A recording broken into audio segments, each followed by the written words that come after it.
Elohim. Oh no. One came on.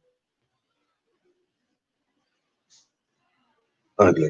All right, we give praise, esteem, and honor to the living Elohim in the name of Yahushua HaMashiach this day. Testify of me, and you will not come to me that you might have life. I receive not honor shall come in his own name, him you will receive. How can you believe which receive honor one from another, and receive not the honor that comes from Elohim only? Do not think that I will accuse you, Abba. There's one that accused you, even Moses, in whom you trust. Had you believed Moses, you would have believed me, for he wrote of me. But if you believe not his writings, how should you believe my words? Psalms 112, because I had to take a detour to Psalms 112 to deal with what I'm going to ask you this afternoon. And this is a framework of something that I had mentioned previously that we would do. Now it is that time. Oh, I see you back there, Hyde. You got your Rapunzel scarf on. I see you back there. Oh, you remember that from school, huh?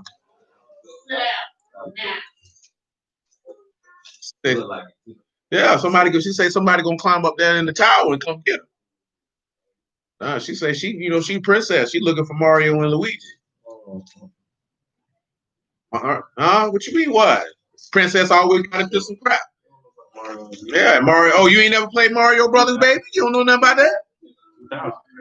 Well, shoot, I can't say nothing Mario Brothers from the 80s. But I thought everybody, you done played Mario Kart. Then you know who Mario is. You know about Super Mario Brothers, don't you?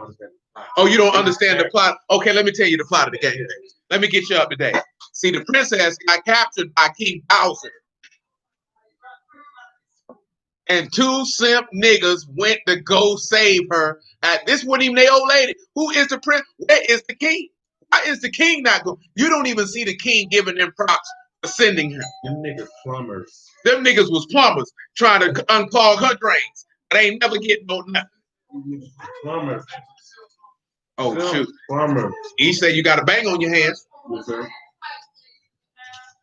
So appreciate it.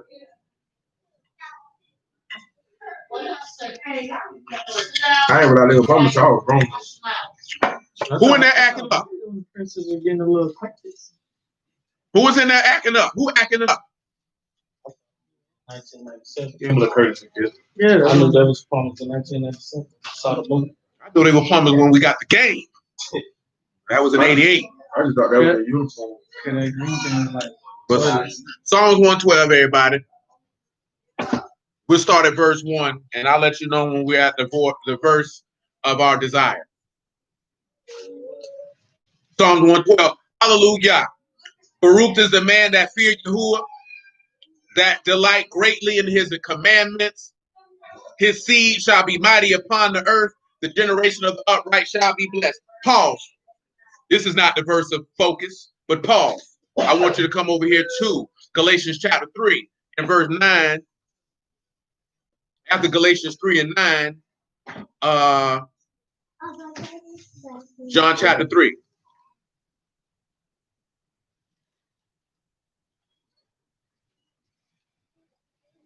Galatians 3 and 9. And after that, John chapter 3 and verse 3. Because he said that his seed is blessed after him, a mighty and a great seed. I mean, this is a powerful seed. Stop walking so hard, baby. You got to wait your brother in the bathroom. You ain't got to stomp the walk. You a lady. Walk light. Yes, okay. You ain't got to walk off. That's how you going to get bucked on your bathroom trip, baby. So then they which be faith are Baruch was faithful Abraham. For as many as are the works of the law are under the curse, for it is written, cursed is everyone. Slow, man. Cursed is everyone that continue not in all things which are written in the book of the law to do them. That no man is justified in the law in the sight of Elohim. It is evident, for the just shall live by faith. And the law is not of faith. But the man that do them shall live in them. Mashiach have redeemed us from the curse of the law, being made a curse for us, for it is written, cursed is everyone that hang on a tree. That the blessing of Abraham might come on the Gentiles through Yahushua HaMashiach, that we might receive the promise of the Ruach through faith. Brethren, I speak after the manner of men, though it be a man's covenant, yet it be confirmed, no man disannul or add thereto. Now to Abraham and his seed were the promises made, he say not, and to seeds as of many, but as of one, and to your seed, which is Mashiach. Now pause. Y'all know what the law say, right? And whose seed will you be called? And Isaac, or the promise. Now I want to go back to Psalms 112. I want to read that part again so to be clear before we go to what you call it? John chapter 3, of what we're looking at. He says that praise ye Yahuwah, blessed is the man that fear Yahuwah and that delight greatly in his commandments. So the man that you're looking at initially off top, this is Yahushua. How do we know this? Because he feared Yahuwah. See, pause. Let's establish the matter before we get to what I'm going to. Is that little muffin back there? Hey, little muffin. You smiled. You understood my voice, did you? You did.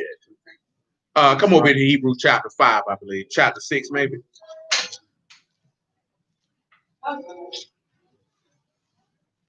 No, it's chapter 5. My apologies. Chapter 5 and verse 5, if you would. Hebrews, the epistle of Hebrews 5 and 5. He esteemed not himself to be made a high priest, but he said unto him, you are my son. That is Psalms 2. Who knows what was going on, what is written in Psalms 2? Just a brief overview. Don't have to go line by line. That's at the end of it. But in the beginning of it, he said all the nations gather themselves together against Yahuwah and against his who? His anointed. He said he sits in the heaven and laughs at them, and he will bring them into derision. Then he says, today I have begotten you. Ask of me, and I will give you the heathen for your inheritance. Do you not recall what we looked at last night? What did we look at last night when he say, when the strangers shall hear of me, they will submit to me? But what did it say? The sons of the strangers will fake obedience. You know what I'm talking about? So see, you'll have a group of people when the Lord step back on the earth. They go, remember what it says in Zechariah 14? What did he say will happen to the people if they didn't come up for tabernacles? They wouldn't get no rain. Now, why would he have to make it a statement like that if those people were going to obey or it was in their heart to do it? See, now there are Gentiles who will be saved, but there's a lot of them in their heart to do it. Remember what it says in Revelation chapter 11? That the nations were what? Angry. That all the kingdoms of the earth have become what? Yahuwah's and his anointed. They have a problem with it. They don't like it. You understand? They don't like it. It's an issue with it. See, this is the stuff that people missing. See, everybody worry about a new world order. You shouldn't care about no new world order. What that mean to you? You've already been living under the new world order over 200 years. It just ain't been in the open. You've been living in an authoritative police state. But see, you don't want to actually accept until people, to the Gestapo standing on the corner shooting at you. You know what I'm talking about? Till you can't do this, that, there, do this here. See, that's not the issue. You shouldn't be worried about none of that. Be worried about it when he tell you you can't serve Yahuwah openly. That's when you know it's getting real. So you worry about socialistic states, communist states, and all this, that, there, and the third. The United States of America been a communist country for probably about 75 years. Maybe longer than that.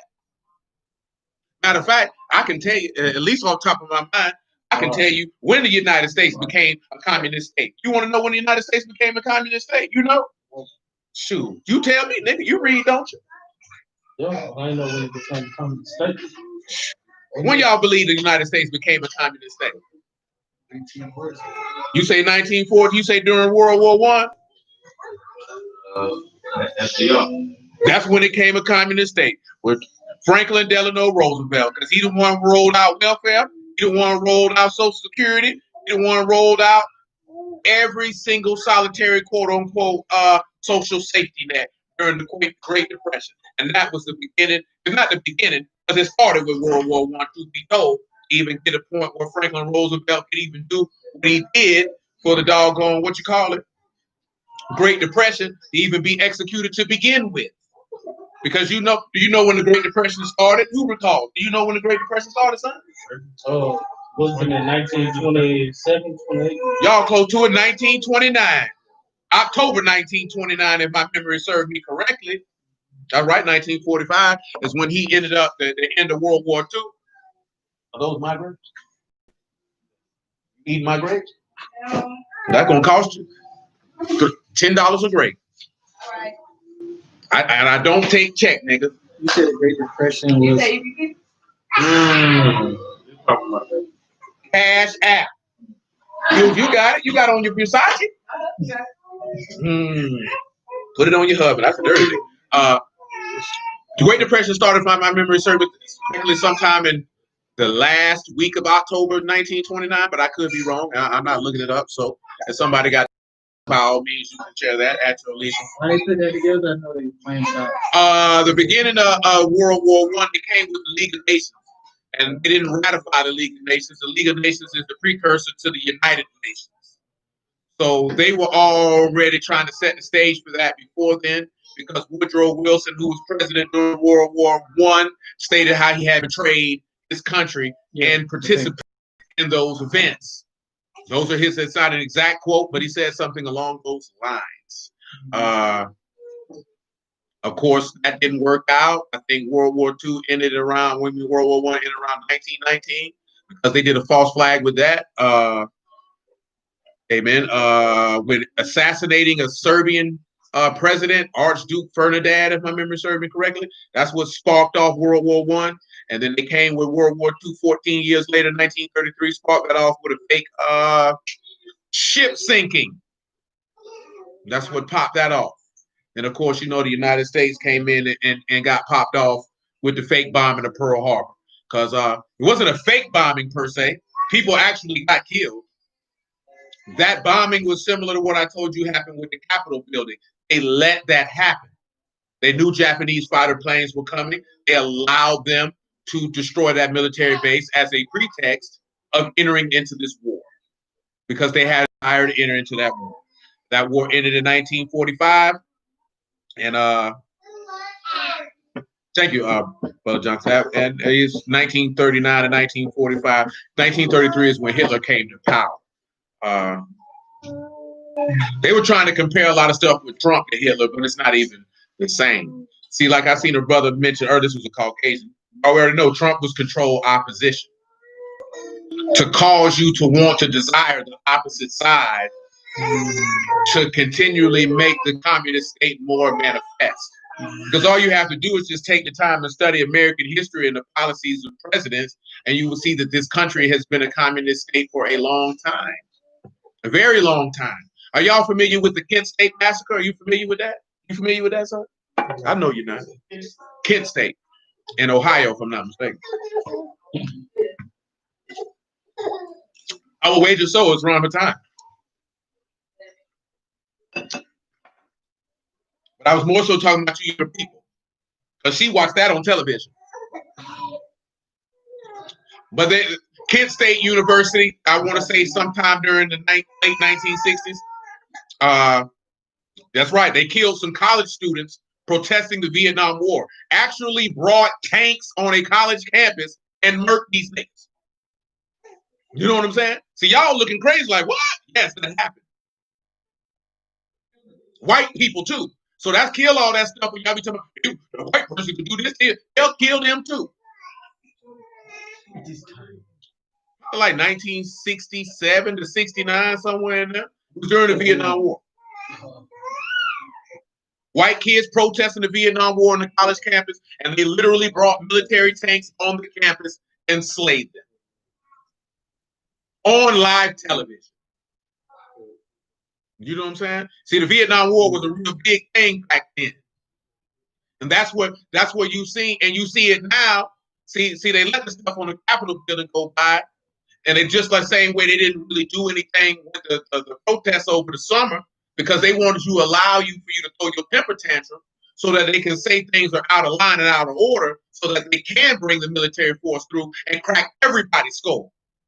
You know what I'm saying? See, when you had that statement of they wouldn't do black people the way they do white people, they're setting you up for the okie doke so you can run your stupid behind out there so they can kill everybody.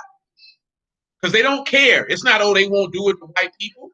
They'll do it to anyone, and they have showed that consistently. Of course, most of you should be aware of the concentration camps that the Japanese people were thrown into during World War II. Are you familiar with that? Yes, I would hope so. So if they'll do things of that nature, wouldn't that tell you that you see? We look at it as because it is a capitalistic state or a free market system economically that you're free, but you're not free. You know how you're not free? Because if you get caught on that road without a driver's license, they can lock you up. In fact, the police can lock you up strictly for resisting arrest with no charge. Because if I was a resisting arrest, what was I being arrested for that I'm resisting from? How am I only in here for resisting arrest? Do you know that you could go to jail if you just say that you want to kill the president? You're going to jail. The Secret Service will pop up at your door and you go to jail. You know what I'm saying? So you have to pay attention to that. You're not as free as you think you are. You know why you think you're free? Because you can throw your penis and vagina around loosely. You think you're free because you can go somewhere and spend money to get drunk with somebody, which means you're not a mighty seed. It means you got to understand being a seed of the adversary means you're really a weaker seed because you're carnal. You're not as strong. Like I said, right? You watch the video listening to him talk the cosmopolitan lady talk. Now you listen to a woman, and this is the aspect before I move on. This is the aspect of satanic propaganda. Because they will promote to you ideologies that they don't even live. Because that woman sat there and said that in that Cosmopolitan magazine that they created a mentality of a lifestyle for women to follow so that they would buy their products. And the woman who owned the magazine had been married for 50 years and lived none of the things that she was promoting to younger women.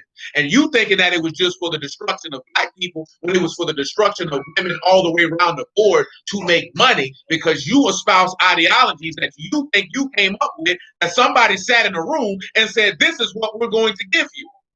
And Lil Muffin knows because she watched that movie. Remember the Pussycat Dolls when they took the women in that doggone spot and showed them how they created culture and ideologies and mind frames for people to follow.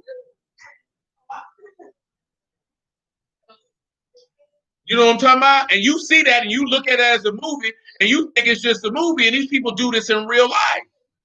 Because now you walk around here, I'm an independent woman. I can do this and do that and wondering why niggas don't want you. Wonder why they don't want you because you don't have any value or anything to offer to anyone outside of your vagina.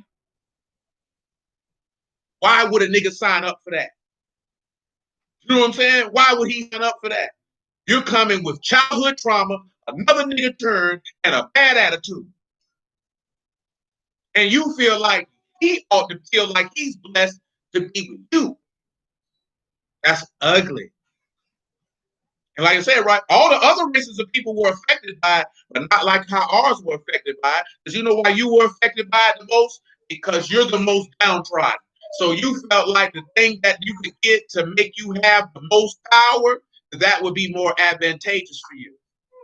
Because you can't turn around and say a black man has oppressed you. Two people who, you know, something that was commissioned, I want to say by Gerald Ford after Lyndon Johnson left office to chronicle the effects of desegregation on black people and integration on black people. And the conclusion that they came up with is that black people were better off being segregated. That you're actually, you're down, that everything that you had going on became worse after integration. Because what ended up happening is you lost your sense of identity and community by having a desire to assimilate with another group of people. So then you began to take on the ideologies of these people. Now, see, that's neither here nor there because you were sinning long, so we can't put it on sin because you have been sinning. But the point of the matter on a natural level is you began to think that what white women were dealing with, it was happening to you. And black men were not oppressing you. How could he oppress you? So then you began to assimilate and look at these white men power, and you began to look at your own man with disgust because you felt like he didn't have any power. So what could he but you, this broke nigga? But in reality, how is he broke when you broke? Because now you got these jobs and you got these cars and this money, but all you got is a bottle of Moscato and a vibrator and a TV show to look at. Because ain't no man coming through the door to fool with you. Don't nobody want to deal with you. Now, guess what's happening? Your children are suffering. And now you're doing just like what we talked about earlier. Where did all the men go? Did that have something to do with Watts Bryant's system? Colonel Commission? It was around that time. Yeah, it was around that time. No, you have to think about that. All again is leading to what we're gonna deal with. Because you know what it ended up being lost in all of that? Value. That's what ended up getting. Y'all know what value means by definition, right? Usefulness. Usefulness. You began to become unuseful to each other. The woman no longer became useful to the man. What's going on, nephew? And the man has become not useful to the woman, and therefore neither are useful to the children. And that's where you have the breakdown. That's where you have the fissures, and that is why dudes like why we can't be unified, why we can't come together. Let me ask you this here before. Let me read this Hebrews 5, then I ask all this here. Let me move on. Verse 6. Hebrews 5 and 6. Okay.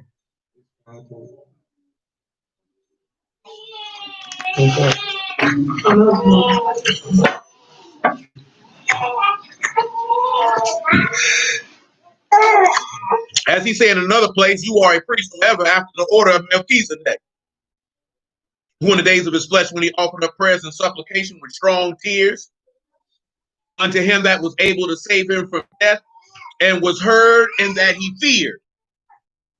Though he were a son, yet he learned obedience by the things which he suffered. And being made perfect, he became the author of eternal salvation unto all that obey him. So, of course, you see he was heard because he feared. Because remember what he said in John chapter 12, right? My Father, give me a commandment, what I should say and what I should speak. So he had reverence and honor for his father. And of course, he's going to have reverence and honor for his father because what is one of the 10? Honor your father. So why wouldn't he honor his father by having reverence for what he has to say? See, this again is why I mentioned when we were talking about a week or so ago, when I read you how he said you're supposed to rebuke not an elder, but entreat him as a father. See, because your father wasn't a man that he was supposed to be for a lot of people, that's why you feel like you can step to a man who's older than you and disrespect him. Because you don't have that level of respect for your father. Because how many of you will walk up to your daddy and talk to him like he's one of your peers? You wouldn't do it, even at this advanced age. Most of you are not going to walk to your father and call him by his first name. And if you did, you're going to put Mr. in front of it, sir, or some type of salutation of honor. You know what I'm talking about? So when you lose that ability to have that respect for a man, you're not going to have it for other men. And you know that ends up causing to lack. You're not going, this is male or female, this is ain't for the woman. You're not going to serve each other. Let me ask y'all this here, because I done mentioned this y'all before. How many of y'all feel like you don't want to be used by people? You feel like you don't want to be used? Yeah. That means you're useless. So that's why you would feel that way. And that's not a dig or shot at you. Do you not know that the value, that the more people use you, that means how more valuable you are? Like if you have a thought process of I don't want to be used, that means you don't really have anything for anyone to use you for. You know where that mentality come at? You don't want to be used because y'all used to dealing with people who are trash, who are mistreating you and getting things from you that don't even benefit. Don't you know you should want to be used? Let me ask you this question. Did Yahushua care about being used? Or did he seek to be used? Did he seek to be used? So don't you know the more you use, the more valuable you are? Do you think people use things that don't work? Let me ask you this question. Would you keep a remote control in your house if it didn't change the time? Would you keep a car at your house that don't drive? Don't they though? You know what's even worse? This gonna hurt a lot of niggas' feelings that niggas do all the time. Keep a woman at the house that don't do nothing. She's useless. What is she there for? What is she there for? Same way you got a woman right now, got a nigga laying on the couch, farting, scratching his booty hole, talking about he finna go play mad in that do dirty house. What is he there for? Why is he there? What purpose does he serve? But guess what? Ain't nobody gonna use me. Don't you realize most of the people who say ain't nobody gonna use me ain't got nothing? Have you ever heard people say ain't nobody gonna use me? Have you ever seen them doing exponentially well in life? Oh, you say no? You look like, oh, absolutely. I know about 3 niggas right now. Your face look like, ugh, broke bastard. Don't you know that most of the people who say ain't nobody gonna use me is women? But yet they ain't got no man, no prospects, no decent job. Have you ever seen the people who get used the most never complain about it? They'll never say niggas always calling me for stuff. Only niggas say niggas only call me when they need something. Clearly you're useful if a nigga's calling you when they need something. Clearly. You offended because niggas shoot a person I need to call.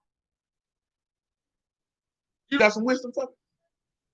Can I get some understanding? Can I get some knowledge? Can I get some advice? How does it make you feel on the inside as a man? Well, should I just give you your faith? No. Listen to what I asked you, son. How does that make you feel knowing that people don't see you as a resource of value to be used? See, I'm trying to shift perspectives. I'm not messing with you. Yeah, I'm being serious. I mean, shoot, it really don't make me feel that way. Why does it? To be honest, like I don't care. Why don't you care? Listen to what I'm saying to you now. Listen to what I'm saying to you. You need to understand this here. How old are you? 32. So as a 32-year-old man, it don't bother you that nobody sees you as a resource of value? That don't bother you? It should. Yeah. It should. It should disturb you greatly. It should disturb you greatly. How many of y'all in here feel the same way he feel that if don't nobody call you and see you as a resource of value, that you're okay with that? Because I really want you to sit there and think about that. As a man, that you're okay with nobody seeing that you have anything of value and worth that they could glean from you. That means you are useless in the world market. That means no man, no woman, no child sees any value in you. And you're good with that. Now, I'm not busting your ball. You know why you feel that way? Because your daddy didn't instill that into you as a child. You know what I'm saying? That's why you feel that way. Listen to me. Listen. It's not about, listen, that's another conversation. It's not about you being rejected, son. Because your daddy could have been in the house with you, patting you on your forehead and all that. The issue is this here, right? If you are not of value and you are not useful, that means you may not have anything to give. Now, if you don't have anything to give, then you would have to look at why you are bereft and destitute of anything of importance to assist another person. Let me put it to you this way. Come over here to Matthew chapter 20 and 20. I had John chapter 3 on deck. Come over here to Matthew chapter 20. Because see, I'm going to ask everybody a question in a moment. But I'm trying to set the stage for you to understand why I'm going to ask you what it is that I'm going to ask. You understand what I'm saying? Matter of fact, let me read John 3 and get that out of the way first. I'm being so serious. I ain't busting your balls. I just know that you hold that ideology. So that's why I'm asking you. You understand?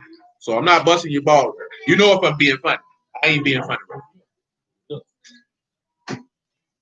John chapter 3, make it verse 3. Because we're talking about that seed, right? He said his seed would be mighty on the earth. That's what it said, right? Let me reread it again, right? He said his seed shall be mighty upon the earth. You know that's going to be strong. Strength, might, valor. You understand? You're born of Mashiach and of that seed. He say the things that he do, you'll do greater works. Ain't that what he said? Let's look at it. John 3 and 3 though. Yahushua answered and said unto him, truly, truly, I say unto you, except a man be born again, he cannot see the kingdom of Elohim. Nicodemus said unto him, how can a man be born when he is old? Can he enter the second time into his mother's womb and be born? Yahushua answered, truly, truly, I say unto you, except a man be born of water and of the Ruach, cannot enter into the kingdom of Elohim. That which is born of the flesh is flesh, and that which is born of the Ruach is Ruach. And little children, I'm going to need y'all to be quiet. Thank you. So, of course, to be that mighty seed, remember, right? Because he gave you the ability to become the sons of Elohim. I were not born of the flesh, nor of the will of man, but by Elohim. So I mean, you're going to have to be born of the word. And when you be born of the word, that is going to take on a different type of mentality, if you would. I want you to come to Matthew chapter 20.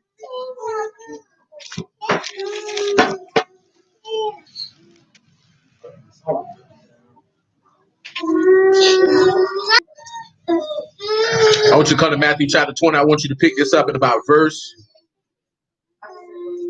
We can pick it up at 22 yet again. Jeremiah James Burke. Come here, son. You all right? Great. You all right? Yeah. All right? Yeah.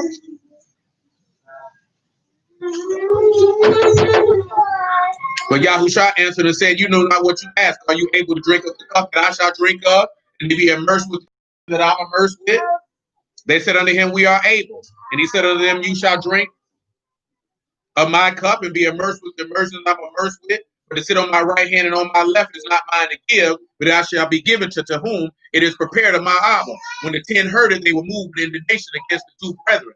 But Yahushua said unto him, and said, you know that the princes of the Gentiles exercise dominion over them. They that are great exercise authority upon them. But it shall not be so among you. Whosoever will be great among you, let him be your minister. What does minister mean, son? Minister means servant. Correct. And whosoever will be chief among you, let him be your servant. Even as the Son of Man came not to be ministered unto, but to minister and to give his life a ransom for many. So did Yahushua say he came to use or to be used? To be used, or he's making reference that he is of what? Of value. Now I want you to come over here to Acts chapter 10.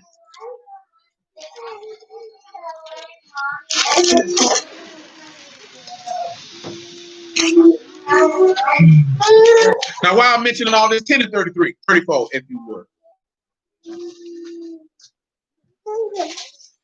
And I'm mentioning this here because you have to have a shift and change in perspective. What did we read last night in Luke chapter 6 and in Matthew 5? He told you to lend and do what? He said, lend and seek not again. Everything that he was talking about in regards, especially with dealing with your enemies, was for you to be of what? Of service unto others. The same way that Elohim is of service unto you. Because again, what did we discuss last night? What was David to Saul? He was a servant. And the book say that David behaved himself wisely and served Saul in every capacity, even though David knew that he was taking Saul's place and he was greater than him. See, there's another example of that. Because did not Samuel already come and anoint this to be king while Saul was still king? Had not Yahuwah appeared unto him and told him that he was greater than this man? But yet he that was greater maintained a position as a minister unto the king. But see, it wouldn't even seem like David was greater than Saul by proxy of the fact that Saul was still king. Because let's put it this way, was not David Yahuwah's anointed? Did not Samuel come and anoint this man? And Samuel tell this man, you king over Yasharal. But yet he would never raise his hand against Yahuwah's anointed because he knew I ain't king until Saul is removed. And however Yahuwah decided to remove Saul, that's what I'm going to do. But the key thing, and we're probably going to go back and look at that some more with David, is that David was of great use to everyone he came across. Of great use to everyone he came across. And he never looked at it as, now don't get me wrong, right? Because we live in a different time. It's modern times. You know, you got a lot of simps out here. You got a lot of bald-headed scallywag hoes out here who are looking to exploit people. So you ain't supposed to be no fool. You know what I'm talking about? You ain't supposed to be no fool. But at the same time, if you're not useful, that means you're useless. And does that really make you feel good on the inside if you are useless? Let me put it to you this way. How many of y'all, you work in corporate structure, don't you? You didn't have some employees that were useless. What did you do with your employees that were useless? They had to what? Say it loud for the people in the back. They had to go. What you mean they had to go? What that mean? They had to find them another job. You told them to get off the premises and turn in their key card. Turn it in. You be ready to tell them that, don't you? You look like it too. You look like I'm ready to fire that nigga right now. That nigga dropped Ratberg on the floor. That nigga. Nigga always late. I always got to come work his shift. I supposed to have been all 2 hours ago. You done said that before. Huh, Johnny? You don't work in the corporate structure in that UPS. How you feel? And you was a manager too, wasn't you? Well, how you felt about having niggas under you that were useless? It's tough. You ever had a with it? You had to write a couple of them up. It really did, you know, like you said, you ain't no use. I got to every day. How you doing? I was the department lead. That was Texas. Yeah, you talking about company policy. Well, if they didn't follow the policy, I had to get rid of it. No. Boy, Sean say, boy, I sending them home with the quickness, kitchen full of druggies. You don't follow company policy. No. We're not talking about company policy, Mr. Charles Jr. Come on, bro. We talking about, were they good at what they did, that they added value, or were they bad at what they did, or did nothing at all? They didn't do nothing. They weren't valuable. Why were they not valuable? First of all, they were valuable because they were taking hour and a half breaks. They were sitting up there always on their phones, not doing no work. I give you that. That's useless. I had to say word. You ain't fired nobody. Yes. What you mean? I went to talk to the supervisor because then you ain't fired nobody. No. I'm the department lead, and he told me something about discretion. How many people did you walk up and say you fired? After I had how many people did you walk up to and say you were fired? After I got how many people did you walk up to and say I had to go talk to such and such? See, because Johnny just told you that I couldn't fire nobody. I had to write them up because they got a union. I couldn't fire them. No, I get what you're saying, but I'm talking about Monica got authority. She the GM. You can go home. You know what I'm saying? You can go home. See, this is different. If a nigga don't paint right on his job, he can say, you need to call you over. Because I'm not taking you home. Because you roll with me. You know what I'm talking about? I'm not taking you home. That straight up. And you got to call Uber. Because it's bad enough that your work is bad, but then I had to pick you up and take you home. I got to talk to you. You don't even have a ride, sir.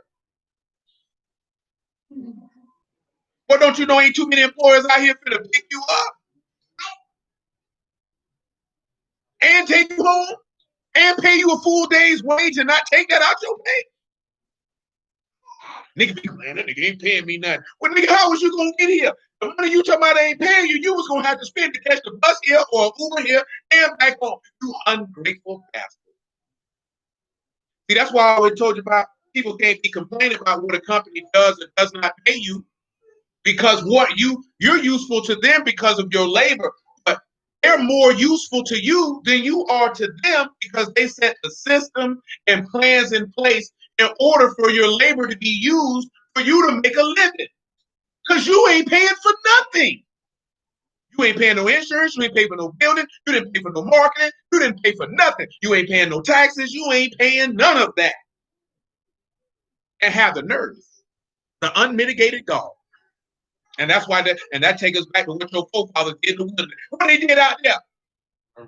Murmured and complained, and you weren't adding any value to this man at all. All the value was coming from him. And they had the nerve to grumble about the Lord. What value were you adding to him? He was adding on. I take you in need times. Again, most women in this generation of time are alone because you complain about a man and he's adding more value to you than you're adding to him, and you have the nerve to run your mouth. If a nigga is paying, if you ain't got to sit back and worry about paying their rent/mortgage, their light bill, no car note, no car insurance, you ain't never popped the refrigerator open. And these women in this generation are ungrateful. Nigga don't even want to cook. They want you to spend all your money at the restaurant. Take your funky behind in that kitchen and make the pot sing. Because guess what? Your great grandma then wouldn't dare tell me, I want to go out and eat tonight. She finna cook for everybody and have enough food in there for 3 weeks. Food gonna go bad. The whole like this is, why you cook all that food, baby? Y'all got to eat. Look at you. Look at you. She tapping your arm. You're frail. That woman ain't feeding you. Well, you'll never want over your husband's grandmama or mama to look at your husband and talk about you not feeding that man. Always take you to them restaurants. You need to eat your hearty meal. Stop making them biscuits out the can and roll the thing out, baby. You can't even do that.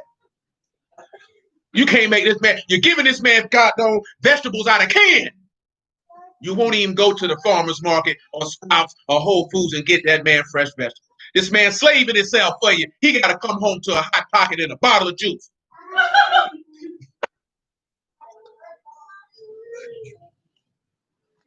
Talking about go to Chick-fil-A. That man don't want no Chick-fil-A. That man want a nicely cooked piece of lamb chop. That's what you like, ain't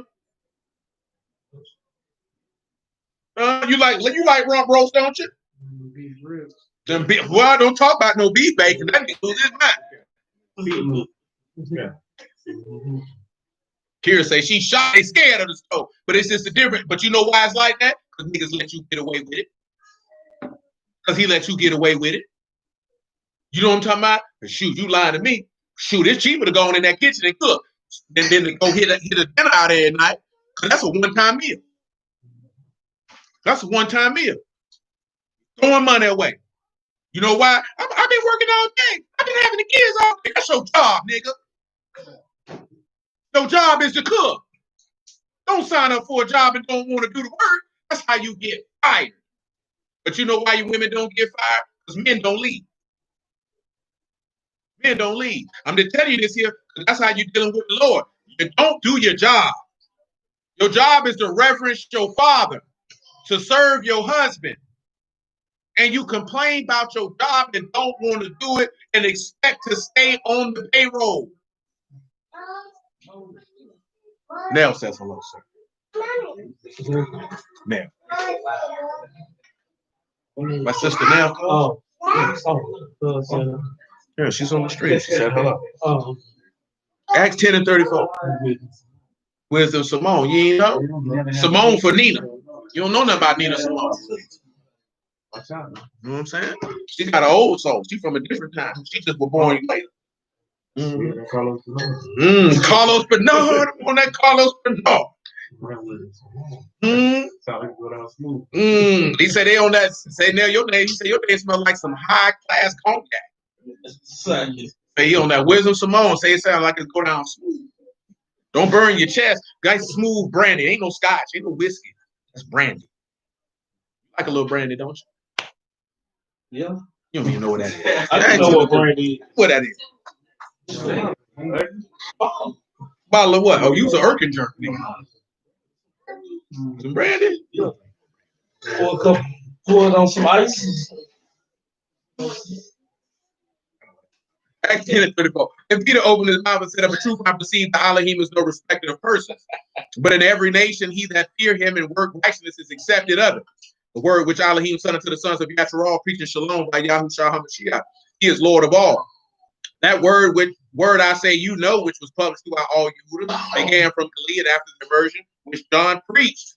How Elohim anointed Yahushua of Nazareth with the Ruach HaKodesh and with power, who went about doing good and healing all that were oppressed of the devil, for Elohim was with him. So again, it takes us back to what we were seeing in Matthew 20 of this man being of service. Let's come back to Psalms 112. Psalms 112 and 3. Hold on. Psalms 112 or Psalms 112? 1 and 12, son. 112. You know room 112 where the players dwell?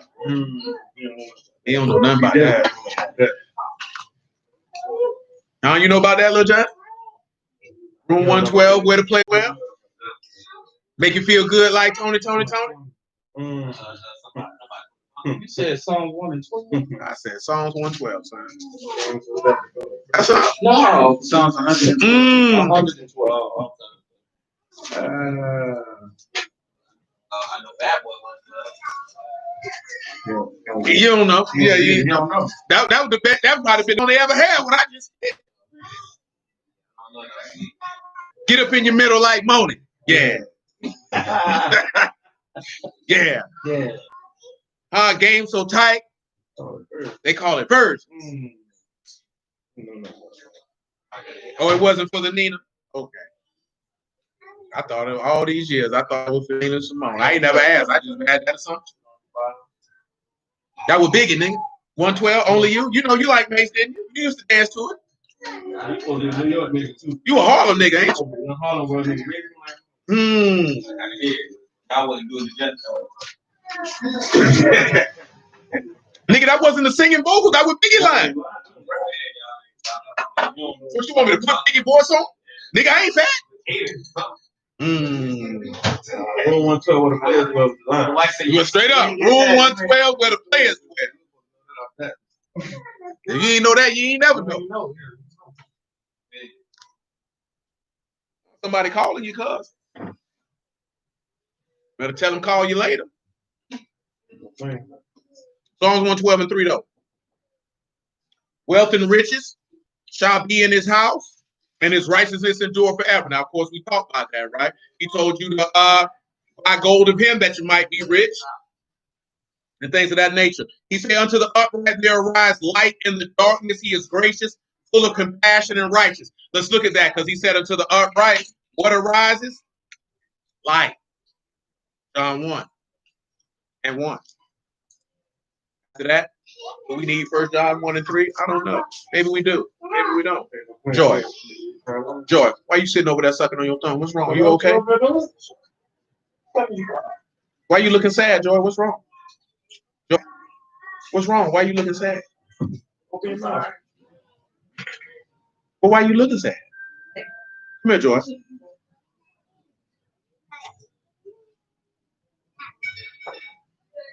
Why you over there looking like that? Huh? Why you over there looking like that? Why you over there looking like that?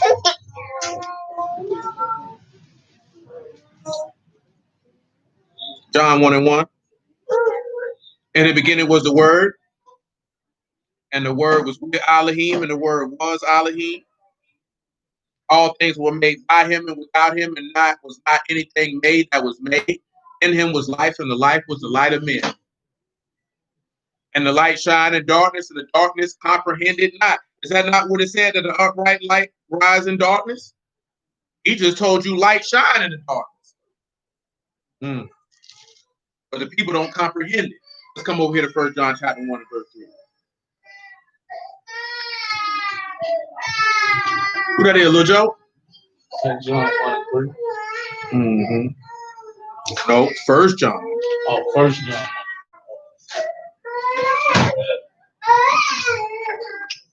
1 John chapter 1, verse 3. Bird. Bird. Bird. Bird.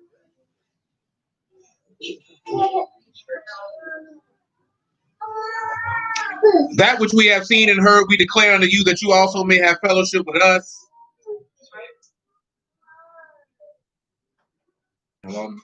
And truly our fellowship is with Abba and with his son, Yahushua HaMashiach. These things we write unto you, that your joy may be full. This then is the message which we have heard of him, and declare unto you that Elohim is light, and in him is no darkness at all. So let's pause and let's think for a moment. Something in Isaiah that's coming to my mind. I'm trying to remember where it's at. Light rising in darkness signifies to what, everyone? Or life coming from death, which should take you where? Back to the beginning. It should take you right back to the beginning. That's what it was.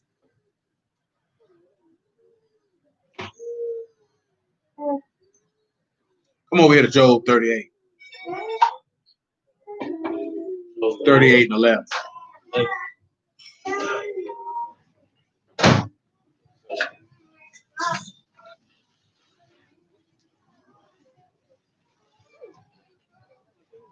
What's wrong, Joe? Huh? You sure? And he said, hitherto shall you come, but no further, and here shall you proud ways be stayed. You commanded the morning since your days, and caused the day spring to know his place. Does anybody recall what that word day spring is?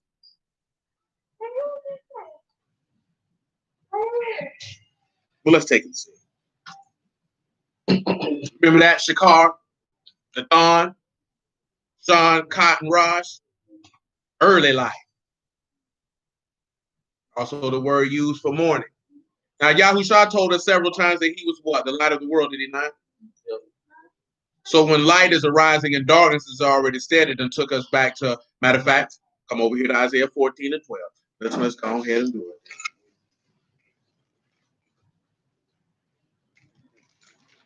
It's on general. Because that word Shakar is used there. So we might as well. Oh, come on, let me see. What shot they at? Where you hiding at?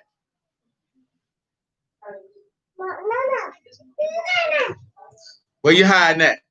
In the back hiding. I can't see you. Oh, there you go. Where you at, Michael? You hiding too, or you behind me? Y'all remember Lucifer, right? You remember that, right? Who is Lucifer, Michael?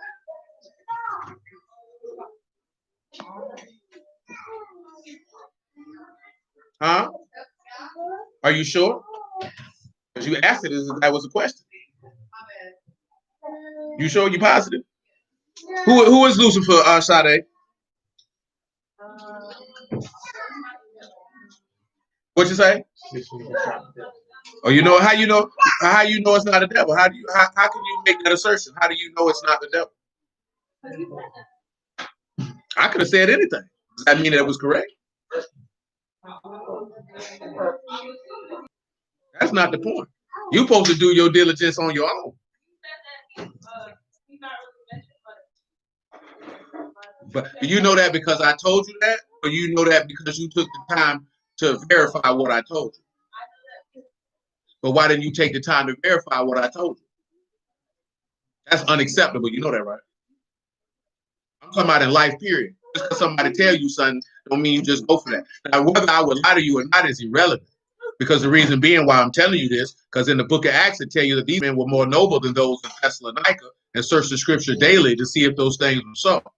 Even Yahushua himself did not tell them people just to believe him because he said it. He told them to search the scriptures.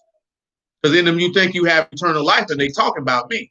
So you, no matter what I say, you're supposed to go verify that is what it actually says. Now, of course, we're actually reading it as I'm saying it, but that is neither here nor there.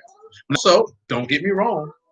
That's what father and husband is for, to make sure that you do that. You see the case in point when I'm talking about how you have to be on top of your old lady to make sure she got her stuff on point. Now, what she's saying also is, again, the fact of, I trust this individual, and he has my best interest at heart, and that he would not lie to me and tell me something that would be damaging to me. I get that. I understand that. But as an individual, male or female, you always verify what someone is telling you. Always. You don't take anybody's word for anything. And I'm saying that because your God left evidence for you to know that he was who he said he was. The Yahushua just didn't say, believe me because I said that I'm the son of God. He gave them evidence by his works and then told them, go search that book. I guarantee you what I'm telling you and what I'm doing, you can find that I am who I say that I am. Isaiah 14 and 12. He said, how art you fallen from heaven, O Lucifer, son of the morning? And you know what word for morning? It's Shakar. That's the same word for morning that's used in Genesis. So he's the son of the dawn, the son of the day. So now we have to pause. If he's the son of the day, Paul said, you children of what? Children of the day. Children of the day. So if you children of the day, then you children of who? You children of Shakar. That's Sean, Cotton, Rod. So you mean to tell me you've been paired and separated by the highest, and that this man Lucifer is of the devil? That he is? That makes no sense. Because light arises out of darkness. Darkness does not arise out of anything. You know what I'm saying? And the reason why I'm mentioning this here is because Satan is a useless individual. He has no value. He doesn't add anything to anyone. He uses people, but you cannot use him. Now, the difference is Yahusha uses people, but you can use him. And he desires to be used. This is the key point. How did Yahusha describe the adversary? That he come to steal, kill, and destroy. A good brother of mine, when I put up there like the meme earlier today, that people mistake attention for love. See, anybody can show you attention. That does not mean that they love you. That does not mean, because he was like, isn't attention love? Absolutely not. Because somebody can show you attention to derive the resources out of you that they desire. You know what I'm saying? That's not love. That's just attention. See, it's easy to get women with that, and emotional men. When you lack attention, you will seek attention. If someone gives you attention, you will be misused. See, I told you before, you want to be used. You just don't misuse people. See, people misuse people. So because people misuse people, I ain't gonna let nobody use me. That means you just alive. Nobody wants nobody who doesn't have any use. If I can't use you, what I got you around me for? See, that's nigga talk. Don't you know all the white folks I know in business, all them people use each other? Don't nobody get offended to my, oh, he only uses me this here.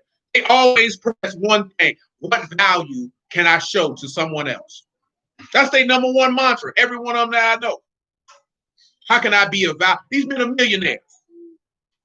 Now, how can somebody who got 100 more money than you do have no problem with being used, and you broke and you don't want to be used? Those two things don't even make sense. How does that make sense? How can a nigga with a negative bank account be crying about being used? What are they using you for? It can't be for money. But again, attention. And what does Satan love to give? Satan will give you attention. And what will that attention be towards? Whatever you're desiring in that moment. Then he exploits you for your desires. But you'll never get anything from him. Because you can't say that getting money and sex, that they say, they give you if you sell your soul to the devil, is getting anything. That's not a value. That's not useful to you. It's actually for your destruction. So something that is destroying you is not useful to you. It's pleasurable for you. There's a difference. You know what I'm saying? Anything that you like, Satan will give it to you. You like food, and make sure you got all the food you can eat and in abundance. Or you like women, he'll get you all the women around you that you want. You like money, he'll get you all. See, let me tell you something, man. This is real talk, right? The more money you get, it opens, because the book tell you that. The more money you get, it allows you to what? To be pierced through with many sorrows. The more money you get, it opens you up to have more access to the lust you have. Let's see, if you don't have any lust, then you good. But if you got a lot of lust, that money just give you access to it. You like hoes, money get you hoes. Because every man in here know, y'all don't like to hear this here because y'all met niggas young and you claim it. Man, look here, man, you can't get no hoe without no money. You broke. Just like we were talking about before, the women on there talking about they a 10. They ain't no 10, because you ain't met a woman who was a 10 with a broke nigga in your life. You ever seen one? A woman you could genuinely say, oh, she a 10, and she dealing with a nigga who ain't got no money? Nah, grown. Then we talking about high school, we talking about grown. You ain't finna find no beautiful, gorgeous woman dealing with no broke man. She doesn't have to. Because every man who has something wants her, because she's top of the line. She's the top of the line. You know what I'm talking about? See, that's not a reality that most of us live in, because men know if I want the beauty full of the beauty, well, I got to have something going on my way to it. Because I caught her when I was in college somewhere in my early 20s. And she said, you know what? I think I'm going to hitch my train to this wagon because we finna get it on. You know what I'm talking about? He going to make it. Every man know that. See, women, y'all don't have, that's not a reality for you. You know what I'm talking about? You ain't got to have no money to get no dude. Dudes ain't walking around, boy, I need me a bad chick with a bag. Nigga, that's that rap stuff. That's that social stuff. Dudes don't live like that. That's what bald-headed hoes with a vibrator and a bottle of wine are telling other women that's what dudes out here looking for. And guess what? That same bad chick with a bag who says she's such a great woman is on Instagram half naked. You know what I'm talking about? Talking about a girl's trip. You know what they doing. You know what they doing. And it ain't right. Uh-huh. You know what they doing on them girls' trips? What? Yeah. What they doing? Things that ain't right. Mm-hmm. That you like, because you want to be the cabana boy. No. That was a ground board. Cow, please. I'll please. Let me wipe you down. No, I got it. I got that little bit. 14. Well, you have said in my heart, I will ascend into heaven. I will exalt my throne above the stars of Elohim. I shall also sit upon the mount of the congregation in the sides of the north. I will ascend above the heights of the cloud. I will be like the Most High. So, Yahushua saying that he would be like his father. In turn, who are we supposed to be like? Romans 14 and 13. So 13 and 14, actually.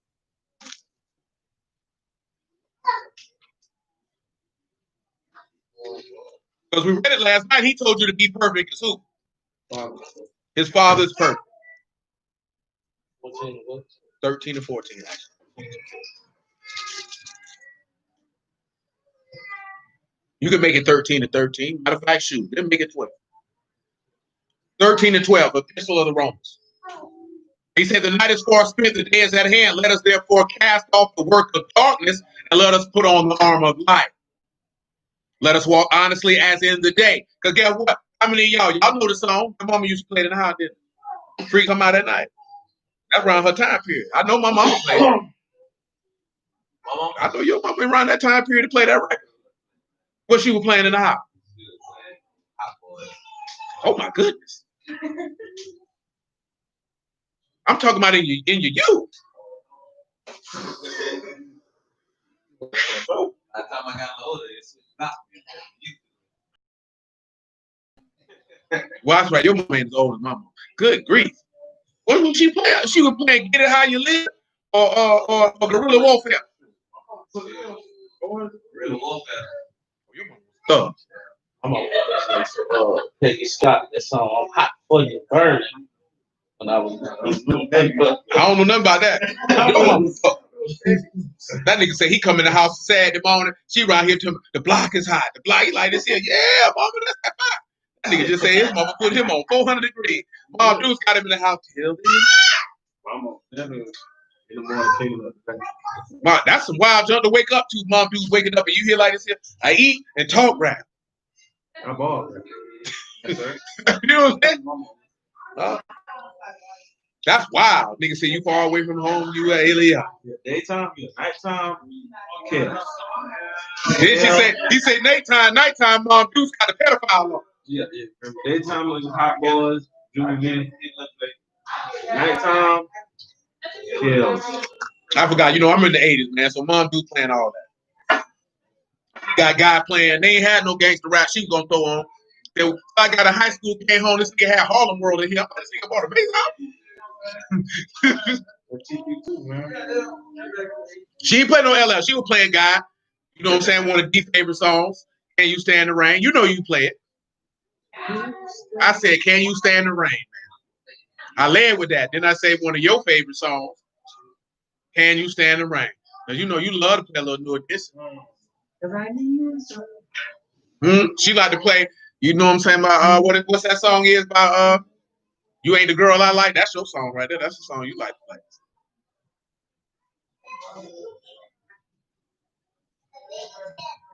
When they came out with that miniseries, D didn't know how to act. She wanted to play all their songs.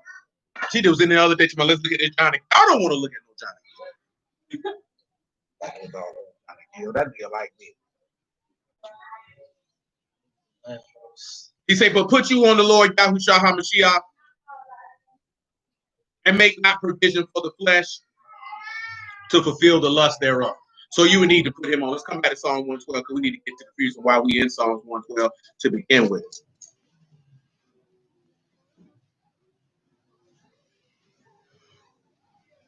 We're in verse 5. This is what we're here for. He said, a good man show favor and lend. He will guide his affairs with discretion. Surely he shall not be moved forever. The righteous shall be in everlasting remembrance. He shall not be afraid of evil tidings. His heart is fixed, trusting in Yahuwah. His heart is established. He shall not be afraid until he shall see his desire upon his enemies. He have dispersed. He have given to the poor. His righteousness endure forever. His horn shall be exalted with honor. The wicked shall see it and be grieved. He shall gnash with his teeth and melt away. The desire of the wicked shall perish. Now, it says a good man shows favor. should know what favor is. It's Panah. Now we look at Lynn. It is Lavar. I think we dealt with that already. When you look at affairs, it's Debar. And when you look at discretion, it's Mishpah. That is your word for judge. So when you look at this here, right, this is a man clearly that does what? Adds value. Is that what you could take from this?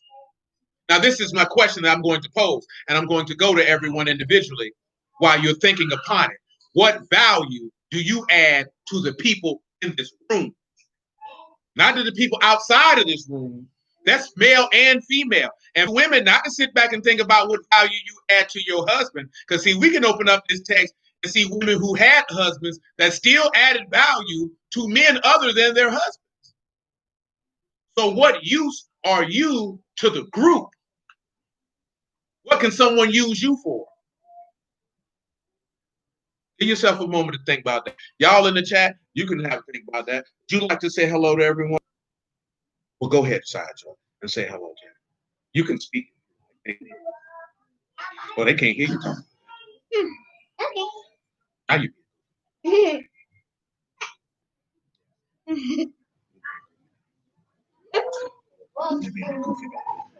got roses on my shirt. You have roses on your shirt? Do you like that? Did you pick that dress out yourself? No, my Abba did. Oh, your Abba picked that up himself. Does he pick out all your clothes? My mommy picked out my clothes at home. Oh, so he buys them and she chooses. Abba buy it himself. I own you, and my mom's and Mari. Mari was playing the game. I was watching TV. What does Mari playing the game have to do with what we're talking about? Stop right there. What does Mari playing the game have to do with what we're talking I'm trying to look for about? I know you heard your name. It's okay. What does Mari have to do with you picking your clothes out? I didn't pick it Oh, why not? because I wasn't with my dad. Oh, you weren't with him when he bought it. Would you like to pick your clothes out? Why would you like to do that? Oh, you want to be a big girl. So you have some style and taste that you would like to indulge. All right. Have you told your Abba that you have style and taste that you would like to exercise? Not yet. Oh, I think he just heard you. I think he just heard you. You pick your clothes out, Bert? Yep. That's by myself. But not by yourself? I did by myself. Oh, you did all by yourself? Oh, so you put that outfit together? Yeah. My Albert brought me some new clothes. Yeah, from the store. I hope from the store. Spider-Man one. Oh, you got new clothes too, Eugene? Every time? Oh, do you appreciate that? You're a good young man. I like this dress. And it got different Son, kind get of your chain colors. out your mouth, son. Mama, this got different kind of colors. Red and That's because red and black go together. You know, when you wear clothes, you have to match them. yeah, when you mix them up, what color do it came? No, it doesn't come into a color, but certain colors go together. Yeah. See, he has white and black. Black right here. Yeah. See, I have cream and red. See, I have a little cream right here and a little red right there. Black and red. Yeah. Like mine. No, Black not. and red. So it has black there. See, that's orange. See that cream right there? It's just enough cream for this. And that red right there is just enough red for that. And a little red over here. Red. Yes, it is. What? All right, everyone. Are you ready? Let's begin. Does anybody on the stream would like to add what value that they add to the group? Before I ask the people in this room, does anybody on the stream like to take off with that? Going once, twice. So let me see what I can see. Sade, I'm gonna start with you. Mama, that was loud. Baba, that was loud. So this currently or future? Like, No. We don't deal with future because the future's not here. We're only in the present. I want to know if you want to know our thoughts. You know what I mean? I thought some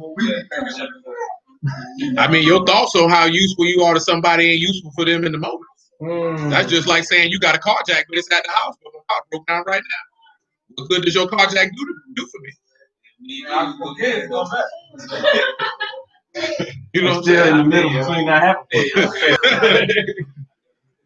You know what I'm saying? You just gotta be how you useful now. Because what if that never comes to fruition? Then guess what that is? That's just like a chick talking about he could potentially be a good man. I don't know if you will or you won't. Good intentions leave a lot of women with a wet vagina and a baby and no man. Yeah, just true. Good intentions leave a lot of nigga on child support with a ratchet, whorish woman. But Sade, how are you useful to the group as a whole? That's male and female now. Matter of fact, hold on. Before you answer that, let me show you a little something. Come over here to the book of Luke. I want you to go to Luke chapter 8. And I got one more in Luke. I always forget the chapter, so I'm just gonna cut to the chase. Where's the other one, Baba? Oh, it's not one there, baby. Come over here to Luke chapter 10 first. 10 and 38. And then Luke 8 and 1. Because I'm gonna read you a couple examples for these women first. So you women can have a strong, good gist and idea of what I'm talking about. You understand? Because the men, I think it should be pretty plain for you. I would hope that you women would know how you could be useful to someone other than your husband. I would hope. But I understand, though, that y'all don't know. Because ain't nobody ever asked you to do nothing. Except your employer. You were ready to do whatever he asked you to do. Gonna make these biscuits for me. Yes, sir, I had a biscuit nice and warm for you. You want honey butter or regular butter? Surprise. Luke 10 and 38. Now it came to pass as they went that he entered into a certain village. A certain woman named Martha received him into her house. She also had a sister called Mary, which also sat at Yahushua's feet and heard his word. But Martha was cumbered about much serving and came to him and said, Lord, do you not care that my sister have left me to serve alone? Bid her therefore that she help me. Yahushua answered and said unto her, Martha, Martha, you are careful and troubled about many things. But one thing is needful. Mary have chosen that good part, which shall not be taken away from her. So number one, what was Mary in there doing? She was executing some manner of service. Not just whether Mary or Martha had a husband or not is irrelevant. The Lord came in their house. The number one thing that she knew that she needed to do was to be a servant and be useful to these individuals while they were in her house. Let's come over here to Luke chapter 8 and verse 1. I got a couple. You might need to swing the Kings. I got some in Corinthians and Romans if you wish, and in the book of Acts. Who remembers Lydia in the book of Acts? What about Dorcas?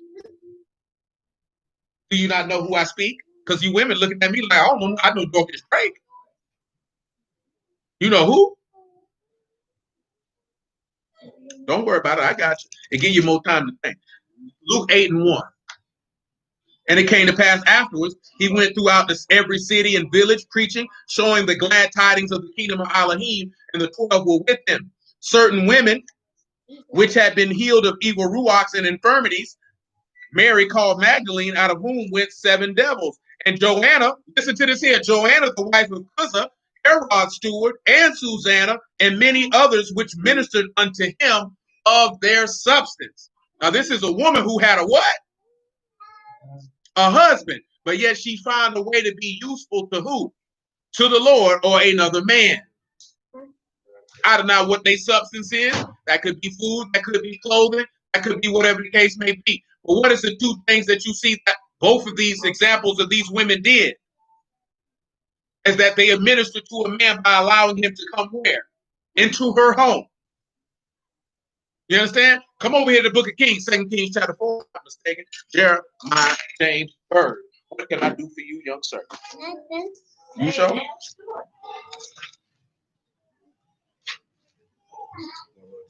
Rampage. Rampage. Baba. Ronnie. Baba. Yeah. I think we need separate floor. Mm-hmm. One thing. 2 Kings chapter 4, verse 8.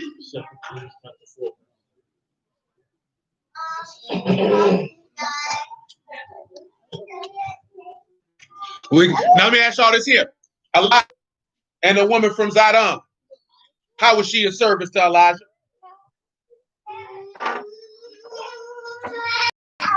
Who don't know what I'm talking about? I'm finna whoop both of you.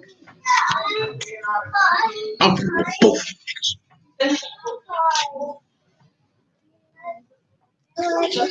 What's the verse in the chapter 4 verse what?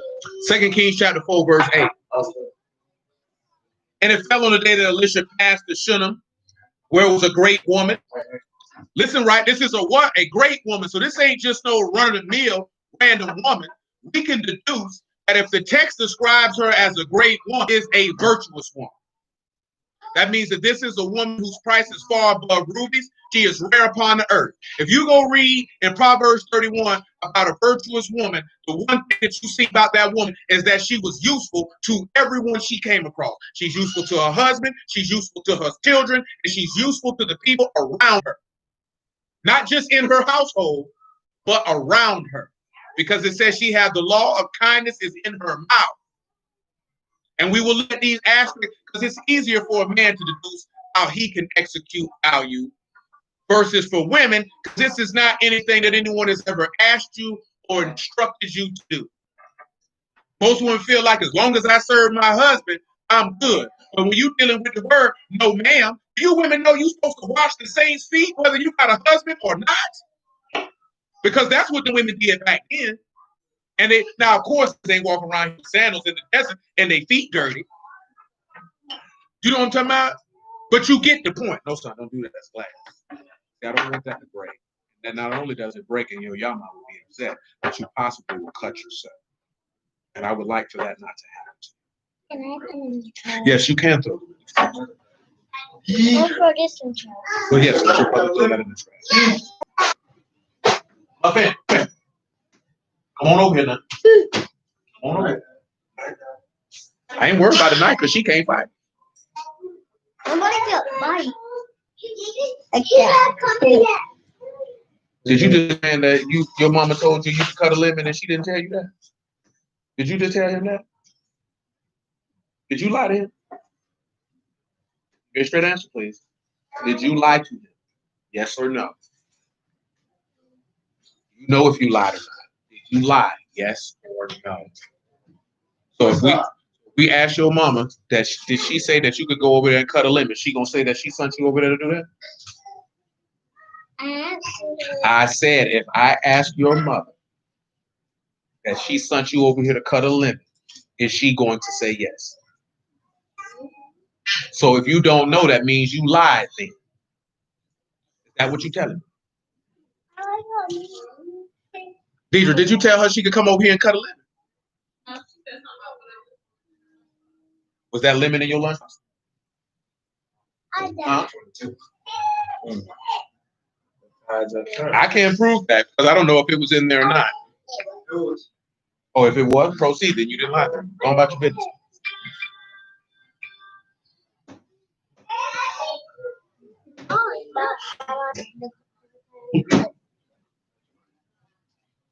You need to put your jacket on. I think you don't know how to put no jacket. A butter knife. All right, back up now. Give me some room. Let me breathe.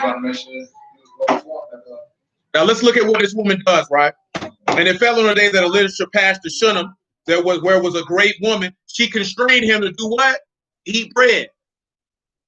And it was so as that as oft as he passed by that he turned hither to eat bread. So her value to Elisha was to make sure that he was sustained, which is known with what you see consistently with Susanna and Joanna, and along with Mary and Martha. Now, of course, with Martha showed value to God in two other ways. What were those two ways? She washed his feet. What was the other? She anointed his body. Because what did he say about her? She performs a great work upon me. You know what I'm saying? And these women ain't never talking about, I ain't finna do that for this nigga. I ain't doing that for this nigga. That's the difference of the generation, because women 60, 70, 80 years ago didn't think like that. So you would have to ask yourself, why do you find it offensive to be useful and to have service, especially if you say you're a servant of Elohim, to people who you say are your family? Because if you say you're doing the will of Elohim and you believe this person is doing the will of Elohim, is this not your brother? So you mean to tell me in your household you wouldn't have served your own brother? You mean you would have told your brother who you if you eat? I don't care about you. I got my own problems. How does that work? What did we just read a couple weeks ago? He said if Elohim laid our life down, we should also do what? So how that gonna work? How we gonna say we got the love of Elohim in our heart, but then you don't want to be of value to the people who say they got the love of Elohim in your heart? How does the love of Elohim exist in you with that mentality? Here it says she has the value to offer creative services for your kids and business. Look at Johnny. Oh my God. She came through over there already.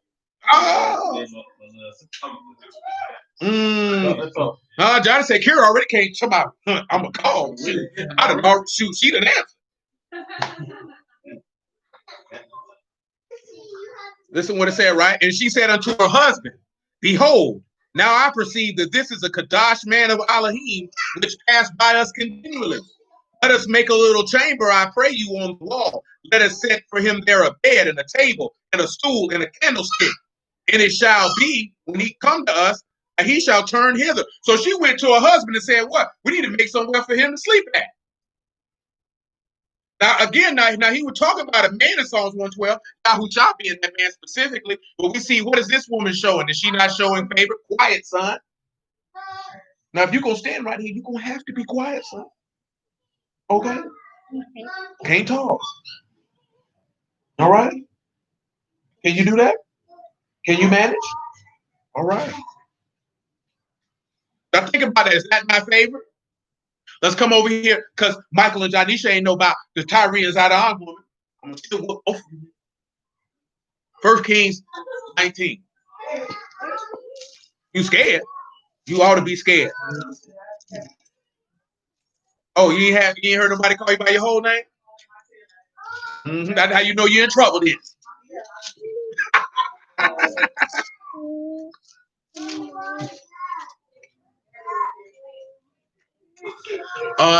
Kira says, Deidre, that you are useful to her because you let her use your account to create for your kids and businesses. Thank you, Deidre.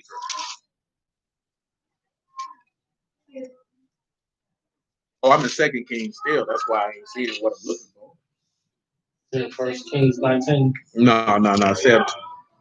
Kings. 1 Kings 17 and 8. 17. Are you fooling with my keys, cuz? You trying to steal my car? No. You know how to drive? No. I'm trying to stay here. You trying to stay here? Oh. You go to the gym? Yes, I did. 1 Kings chapter 17, verse 8. The word of Yahuwah came unto him, saying, arise, get you to Zarephath, which belonged to Zidon, and dwell there. Behold, I have commanded a widow woman there to sustain you. And he arose and went to Zarephath, and when he came to the gate of the city, behold, the widow woman was there gathering sticks. He called to her and said, fetch me, I pray you, a little water in a vessel that I may drink. And as she was going to fetch it, he called to her and said, bring me, I pray you, a morsel of bread in your hand. She said, as Yahuwah your Elohim live, I have not a cake, but a handful of meal in a barrel, and a little oil in a cruse. And behold, I'm gathering 2 sticks that I may go in and dress it for me and my son, that we may eat and die. Now, the first thing that I didn't mention, with Elisha and the Shumanite woman, because she was useful to Elisha, how was Elisha useful to her? He prayed to Yahuwah that she could have a son because she was childless. And when the son died, what did Elisha come back around and do? Resurrected him from the dead. Why? Because she was useful to someone, so therefore that person could turn around and be useful to her. See, that's what people don't realize. You worried about is somebody going to return the faith. She didn't know what Elisha was going to do, but she just knew that I wanted to be of some value to him. See, we worried about if somebody gonna reciprocate the value. You can't worry about that. Because if they don't reciprocate it, who are gonna reciprocate it? He just told you that. We read it last night in Luke chapter 6. But if you deal with people of value and you give value, they are going to give value back in return. Because that's what people of value do. Now, everyone in here says that they are a servant of Elohim. So by proxy, I would be able to ascertain that everyone would be a person of value. You would have to be useful. Because remember, right, let's put it to you this way. Are you or are you not the body of Mashiach? So in the body of Mashiach, is it one member or is it many members? So there are many members inside that one body. And did he say that not one member is greater than the other? Does he not state that each member is useful to the other? So that means that has to be executed and manifested. Because again, what did he say? Show love one to another so that the world can know that you are my disciples. And love is something that is done, which means love is something that can be used because you manifest it to other people. You got it in your head, boy. You got lint in your head. You've been rolling around in the carpet. You've been rolling around in the carpet. I want it. Let's continue. Elijah said unto her, fear not, go and do as you have said, but make me therefore a little cake first, bring it unto me, and after make for you and your son. For thus saith Yahuwah Elohim of Yasharal, the barrel of meal shall not waste, neither shall the cruse of oil fail, until the day that Yahuwah send rain upon the earth. She went and did according to the saying of Elijah. She and he and her house did eat many days, and the barrel of meal wasted not, neither did the cruse of oil fail, according to the word of Yahuwah, which he spake by Elijah. And it came to pass after these things that the son of the woman, the mistress of the house, she's the mistress of the house. What does that mean? She the head? No, she the head of the house. When you hear that in ancient times in old British language where somebody says the mistress of the house, see, mistress now is used as a term to describe a man's other woman. But a mistress in those times meaning that she was the lady of the house. But let's see the Hebrew word.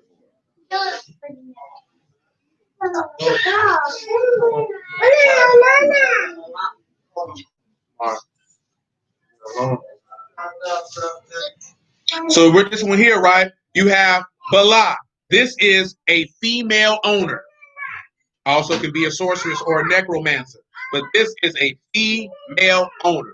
Pause and think about the characters, if you would. Bat, Ayin, Lamad, and Hay. Bat, Ayin, Lamad, and Hay. Because remember, this is a widow woman. So she doesn't have a husband. So if she has a female owner, she's not in the land of Yashron. Remember this, he is in Zidon. He is in the land of Ham. Someone in the bathroom. Muffin Man. Someone in the bathroom. Someone in the bathroom. Yes, thank you, sir. Are you in the bathroom?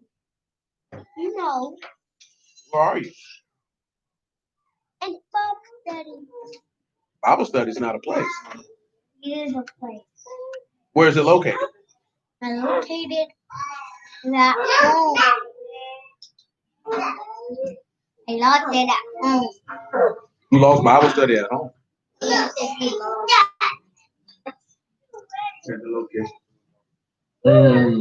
The way off. Oh, they got an old demon on your chest. Not your fault. You don't know that. What y'all got? Ba, Ayin, Lamad, and Hay. Her name is just Kayla.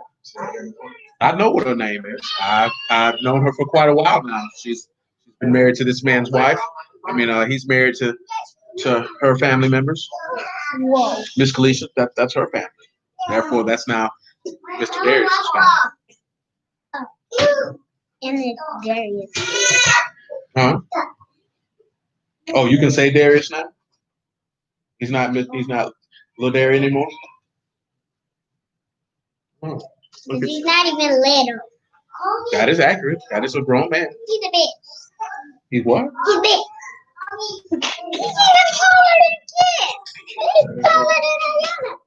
If it don't take much to be taller. And then I will turn to a grown up. And then that means you're gonna have to go get a job. Yeah. Or create your own job. Yeah, but I have to go to work. Yeah, then you have to go get your wife. Yeah. Have some kids and eat up all their food like you've been eating up all your other food. Yeah. Yeah. Why?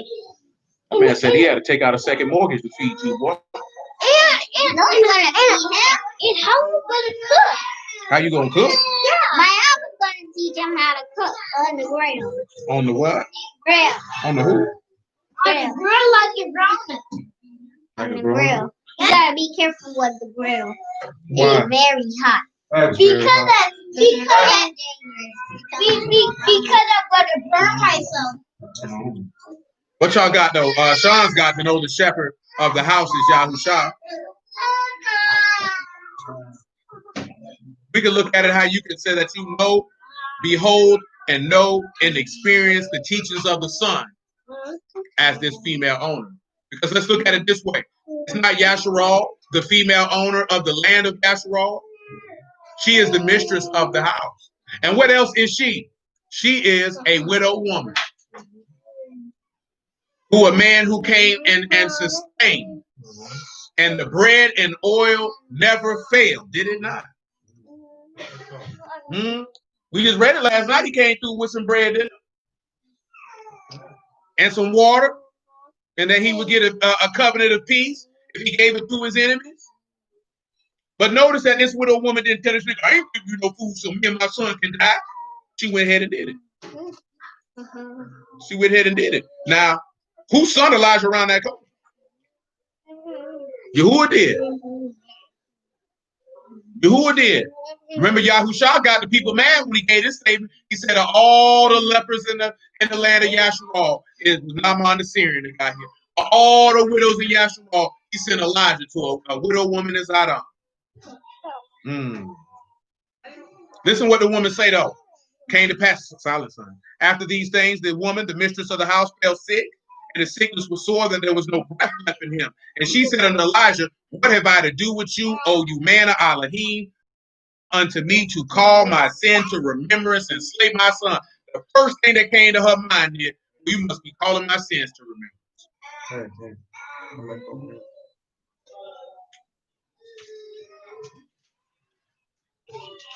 And he said unto her, give me your son. He took him out of her bosom and carried him up into a loft where he abode and laid him upon his own bed. And he cried unto Yahuwah, and Yahuwah my Elohim, have you brought evil upon the widow with whom I sojourned by slaying her son? So that's the story right there of the widow woman. She sustained Elijah in the middle of a famine. The famine was there because the children of Yasharal chose to worship idols at the behest of Jezebel and Ahab. Nevertheless, what other woman I was going to use? Oh, yes, let's go look at Dorcas. Acts 9. Silent son. Silent son. You got to be quiet. See, people got to hear. Oh, who wants to know about Dorcas? Sade, that's you? You don't want to know about no Dorcas. You just talk. Told you. Make sure I'm in the room. Clearly, nigga, you want to hear about it. You keep repeating it. Does that word turn you on or something? Yep. They go, Dorcas. Like, Dorcas. like it's on. I'm trying to remember the place's names. Escaping my mind.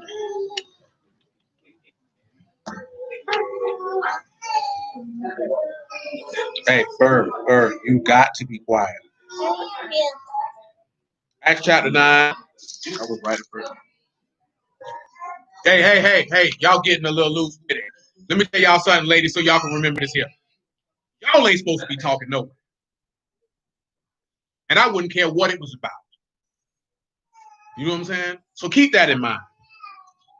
Keep that in mind. If it's not necessary, keep it to yourself. If it's that serious, walk out the room. Acts 9:32. And it came to pass as Peter passed through all quarters, He came down also to the saints which dwelt at Lydia. There was a certain man, found a certain man named Aeneas, which had kept his bed 8 years and was sick of palsy. Peter said unto him, Aeneas, Yahushua HaMashiach make you whole. Arise and make your bed. He rose immediately. All that dwelt at Lydia and Saron saw him and turned to the Lord. Now there was at Joppa a certain disciple named Tabitha, which by interpretation is called Dorcas. This woman is full of good works and alms deeds, which she did. It came to pass in those days that she was sick and died. Whom they had washed, they laid her in the upper chamber. Stop talking. I'm not telling you again. You don't listen. Now you can stand over here and you can do what you want to do, and you will be chastised every single time without fail. Do you understand? And it came to pass in those days that she was sick and died, whom they had washed, and they laid her in the upper chamber. And forasmuch as Lydia was not at Joppa, the disciples heard that Peter was there. They sent unto him 2 men, desiring him that he would not delay to come to them. Then Peter arose and went with them. And when he was come, they brought him into the upper chamber. All the widows stood by him, weeping and showing the coats and garments which Dorcas made while she was with them. Now, who you think she was making these coats and garments for? The saints. Think she was just making them just to make them? No. Absolutely not. Let's take a look at now, of course, y'all know about Lydia, right? Lydia was the woman that Paul baptized. And what did she ask Paul to do? She said, if you find me worthy, stay at my house. Now let's look at another thing, which came in my mind to come back in a moment. Nevertheless, let's proceed. Sade,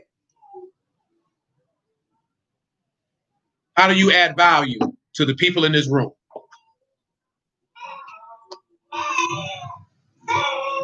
I'm not really sure how to do.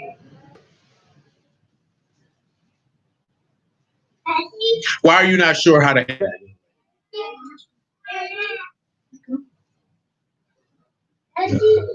Do you feel like that you don't have anything of use for anyone?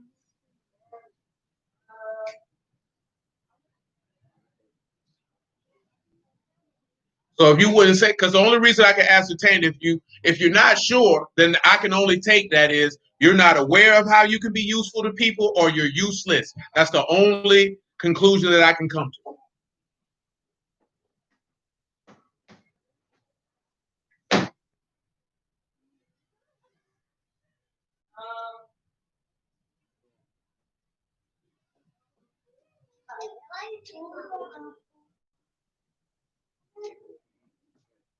Let me ask you this here. Has anyone ever asked you to identify any value that you have in life ever? And who asked you that? And what was your response to him? Now, let me ask you this question here. Do you not remember or do you not want to share? So how could you not remember what value you could add to another person? How do you not remember that? No, that's not remembering what you said, because if it's your value, you would be able to tell me what your value is, whether you remember the conversation or not. So how could you not be able to right now be able to tell somebody what value that you are able to offer them? Because I'm not being dead serious. These are tangible and reasonable questions that from based off what you're saying to me.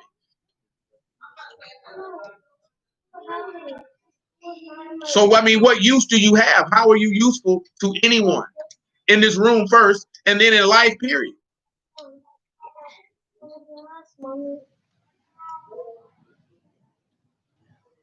Sean said that he is useful for a gourmet meal plan, holistic nutrition, alongside with comprehensive fitness plans. He said that is how he can be useful to people in this room.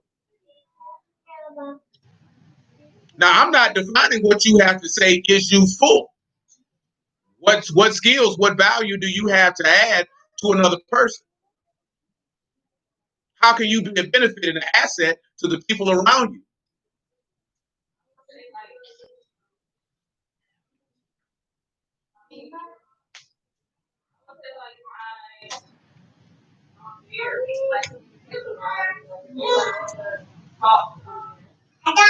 I'm gonna be honest with you, that's not a value. That's not useful.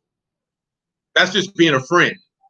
No, listen to me. I want you to understand the difference. That's being a friend. No, it's not. Because that's not something that someone can use.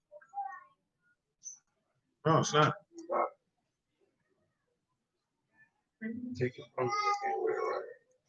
No, because the reason why I have to make that difference is you have to know what is an asset and what is not an asset. Being a listening ear is not an asset because assets gain. There's not a profit that an individual gets from you being a communicator. Not even a communicator or a listening ear. Now, if you had the ability to psychoanalyze what they were saying to you for the profit and for them to get through their problems, that is valid. Because that means you would have the ability to give advice and counsel that could assist a person in a time of mental turmoil or emotional turmoil. But just listening, anybody can listen. Shoot the wall can listen. Can't give you nothing back, but they can listen. Shoot, each other can listen and look at you like, okay. No, I mean, because you have to know the difference. Some of y'all done talk to people and you be like, well, dang, this nigga don't know nothing. But you felt better because they listened. But in reality, it did not help you. Because let's just be honest. I know women like to vent, but at the end of the day, if you talk about something, don't you want somebody to have the ability to at least have some tangible or rational or reasonable solution or explanation for why you feeling or thinking the way that you think it? Because if not, you're going to walk off and you still got the problem. Which means you're going to have to talk to somebody else about it. Then it doesn't get fixed. So like I say, that's a friend. And there's nothing wrong with being a friend of being somebody to be there for someone. That's not an asset. Because we all know what asset and liabilities are, right? So assets, you get profit or gain. What did you gain from someone listening to you? At the end of the day, did them listening, did it comfort you? Did it give you guidance? Did it give you direction? Did it give you clarity? Did it give you insight? See, we've been so used to, well, I just need somebody to talk to, but not getting anything that can gain from the conversation. So we still walk away feeling the same way that we felt before we had that initial conversation. And again, that's not to minimize what she's saying. That's a friend. You need somebody who can listen, but you also need someone who can profit you. But it's okay to understand you're still young, baby. So you ain't even figured out how you can be useful because you're still trying to find your way. Shayla, how are you useful to the people in the room? That's male and female.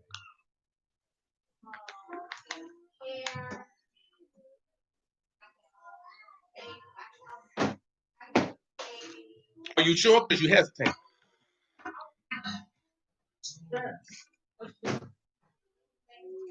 The reason why I say that, because if you can, I want you to say it with confidence.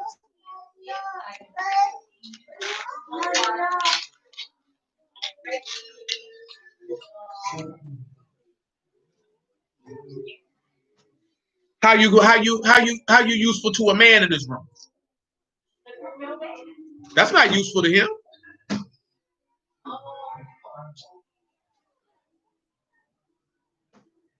I mean, 9 times out of 10, unless she went into labor in the middle of nowhere, you weren't gonna be delivering her nowhere.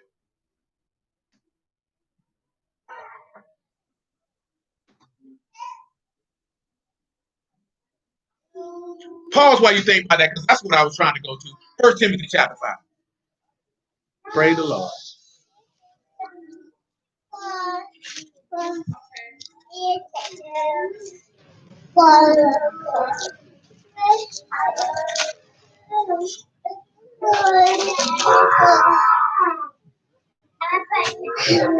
First Timothy chapter 5, verse 9. It said, let not a widow be taken into the number under 80 years old, having been the wife of one man, well reported for of good works, if she brought up children, if she lodged strangers, if she washed the saints' feet, if she have relieved the afflicted, if she have diligently followed after every good work. Notice the things that it mentioned: washing the saints' feet, lodging strangers, relieving the afflicted. What would an individual be afflicted of? could be afflicted with hunger, could be afflicted with sadness. That woman would have to have the nurturing ability to be able to be a comfort to somebody who is in danger or in trouble. Basically, maternal instincts, if you would. No, Daddy. No. No, Daddy. Now, Tavon says that back home he brings strategy, physical, spiritual, and psychological knowledge. Mom, it is your turn. It's your turn. Oh, you weren't done, ma'am? Proceed. I'm sorry if I interrupted you before your completion. Go ahead then, baby. Go ahead. No, you can go ahead.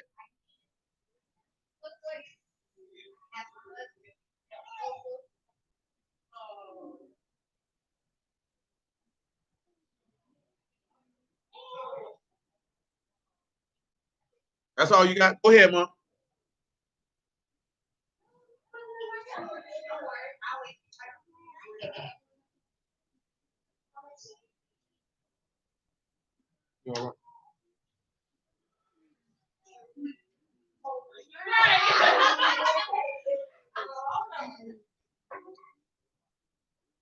Okay, little muffin.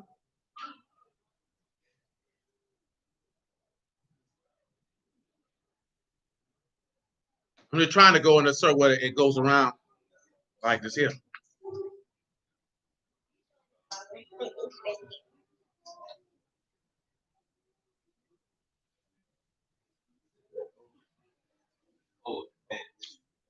You got something for me, muffin? Now let me make this clear, right? I don't want you to force to say something just for the sake of saying something. If you don't have any value that you can identify, it is okay to say that I don't have any value that I can identify. The prime purpose and reason of this question is for you to realize, do you have value? Have you been exercising that value unto others? And if you cannot identify it, most of the things that I ask y'all is to provoke thought, not just for you to come up with an answer. Y'all step. Look at you, boy. Look at what you done. Look at you. Look what you done. Look what you done. Sorry. Nah, he ain't did it. I'm down. He ain't did it. Go ahead, Mom. I thought I was done.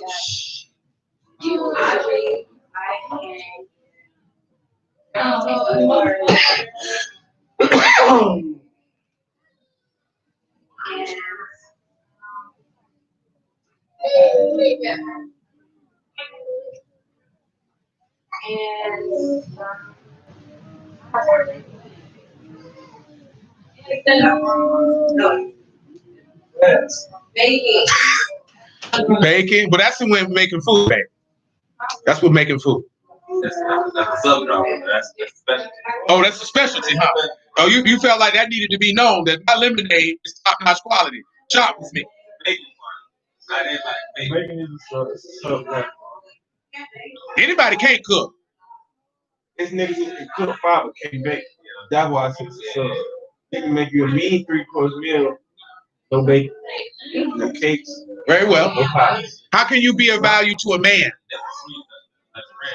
Hey, she can't. She gotta calm it down so I can hear her. You know that muffin is soft spoken.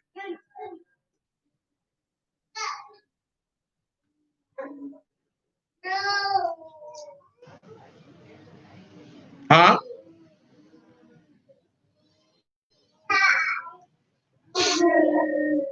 I don't know how to. Oh, you can't articulate your stance at this time? Oh, okay. Because I know Dee was over here the other day. She wasn't enunciating. She was enunciating. She was enunciating.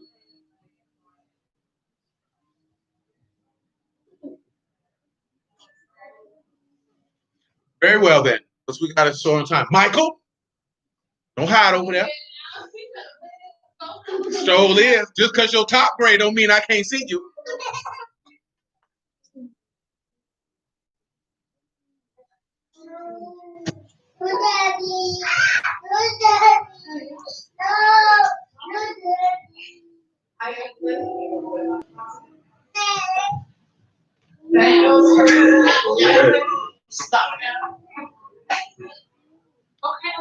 That's the benefit of being a good friend, but that's not value. And I'm not knocking that because that's a nice character trait, but that's not a value add. It's a very great character trait. You certainly very well could make a man very well please such an attitude, but that is not a value. Oh, you a cleaner? Professionally or domestically? Who the last person paid you? Who the last person paid you? Okay. Talk to me then. How many houses you clean in the last 30 days? Reason why I say that, because you can't say you professionally if you don't do it and get paid for it consistently over a period of time. You're a novice.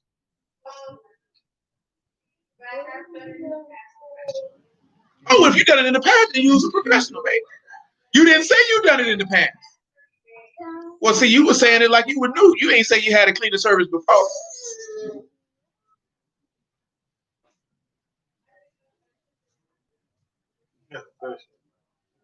No, I was messing with her because she jumped out all there in that wall.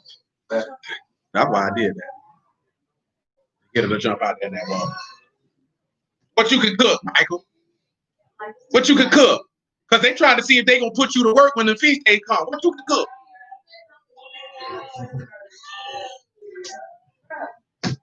They coming soon too. They ready to work a new one. I ain't sat down and did it yet. I've been working around the clock. I need that. You need that? Shoot. We need that wedding day. When it is? Not the.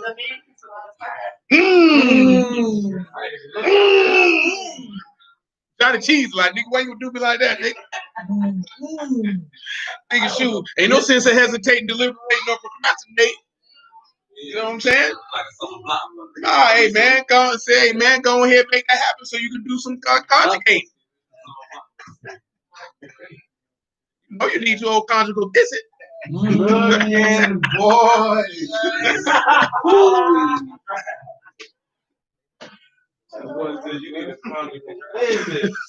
What you got for me, Michael? How are you a service to a man besides cooking? You got anything else?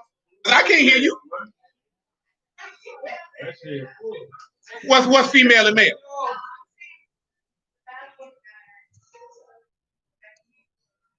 What, cooking and cleaning? What else did you say? I didn't hear you. No, I did not. No, I did not. I'm not being funny. I'm dead serious. I didn't hear you.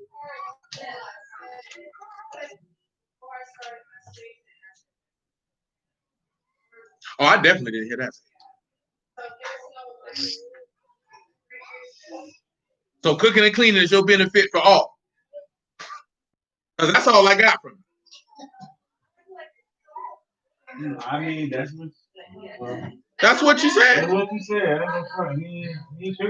I'm not being funny. I'm not busting your balls. Okay. I'm just making sure. I'm trying to be clear on what it is that you stated. That's it. I'm trying to make sure that I'm clear. Because again, it's not about me wanting you to say anything. This is about for you to sit back and think, am I an asset to the people that I am around? And if I don't deem myself to be an asset, what am I going to do to be an asset to the people that I'm around? Because at the end of the day, if you can't use the people that are around you, what in the hell are you around them for? Like, you have to think about that. You know what I'm saying? How many of y'all been around business people who are quite successful? Do you not notice that they all surround themselves with people who they can use and they all use each other? That they do not spend time around people who are not useful to them? They don't do that. They're not going to hang with somebody who does not benefit them because they know that they are a benefit to who they are around. That's the Now, we're supposed to be in the Word. We're all supposed to be a benefit to each other. How do we know this? Acts chapter 2 say these people had all things in common, and that were in one heart and one mind, fellowshipping, house to house, serving the Lord. So that means all of these people sat back and said, how can I be of value to the people who are around me? Because the purpose of us reading Matthew 20 was what? He said, he that is chief among you, let him be a servant. I did not come to be served, but I came to serve. I came to be useful to the people that are around me. So it's to cause a shift in your thought process to say, not just be a friend, but am I an asset? And if I'm surrounded by people who, because if you're not an asset, you're a liability.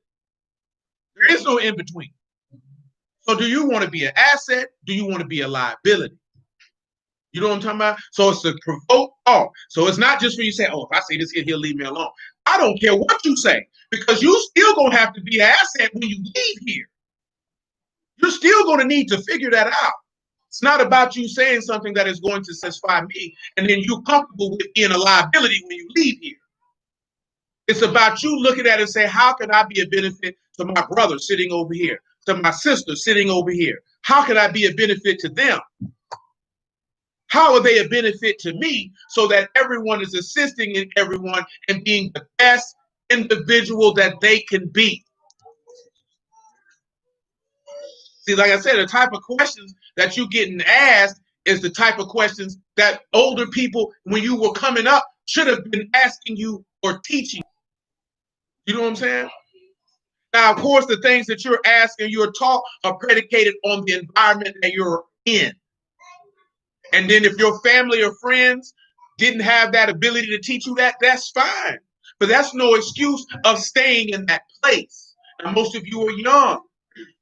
I had the benefit of being around people who were older than me and people who were in different ways of life that were able to impart different perspectives. So to sit back and understand, okay, you should think like this, or this is how you do this, or this is how you do that. That's what helped mold a mind. But if you just around people who like, hey girl, let's go have fun. Shoot, my nigga, you want to smoke a blunt, drink some beer? That nigga's no benefit to you. Like the first time this hit my mind before we get to Cali, when I was hustling and I say, you know what, man, I'm gonna get out these streets. I'm gonna go get my real estate license and do this here. And I looked up and I thought to myself, none of my friends can help me because all these niggas sell dope. And I'm trying to get in a legal arena. These niggas cannot benefit or help me because they know no one. The reason why I knew this, because I was in a mentorship in regards to business when I was in middle school. So I'm knowing if I want to get into some business, I have to go be around people who I don't know, because no one in my immediate network can benefit or profit me at all. And I have to go around these other people to get this information to come back and give it to these things. Because we don't have anyone who can give it to us. So this is what I got to go do. Because I don't want to be in the trap no more. I'm tired of this. It doesn't work for me. Yeah, we eating, but it doesn't matter. I don't like it. The risk is not worth the reward. Now, I'm 21 years old at the time. I ain't. I got to do something else. And yeah, these are my niggas and I love them, but they can't help me. There's no value that I can get from them in this arena. You know what I'm talking about? And that's just what it is. Stanley was like this. Well, I didn't think you go around. I know a lot of people. I talk to a lot of people who I did not know. I would show up in places where I know no one to see what value I can get from them and let them know what value I can add to them, which is why I was able to, hey, a man say, boy, I need a pen. Don't even worry about it. I got one for you. Don't even worry about it. You know what I'm talking about? He'll call you tomorrow. Because you know why? Because I do business with him. But you know why I do business with him? Because I added value to him somewhere else. So he said, I want to add value to you. Which then I can take that and add that value to somebody else based off the value that I added to him, which he turned around and added to me. I can add that to another person. Now that's another person in a network of a group of people. Because now he can meet this man and now he can be introduced to his network. That increases his network, which causes him where he can meet another person, which can extend to assist someone else in this room. That's the process of, before we even talk about adding value spiritually. That's a whole nother conversation. You know what I'm saying? Go ahead, Khaled.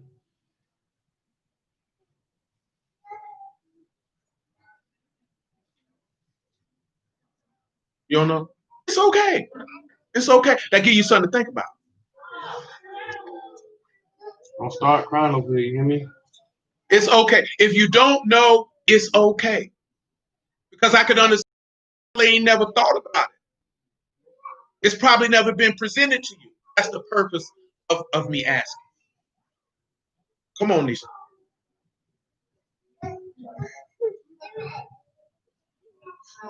I hope you say cooking because I just see you talking about you want to get in the cook-off. Oh, you were drugged? Okay, my bad. Oh, my bad. Oh, woo, woo, woo.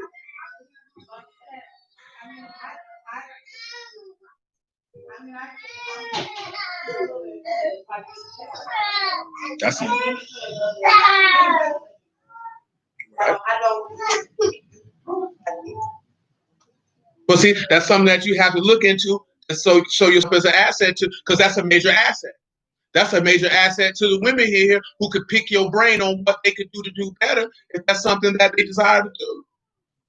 That's a major, major asset that you possess, considering that most of the women and men in this room do not want to send their children to the public school system.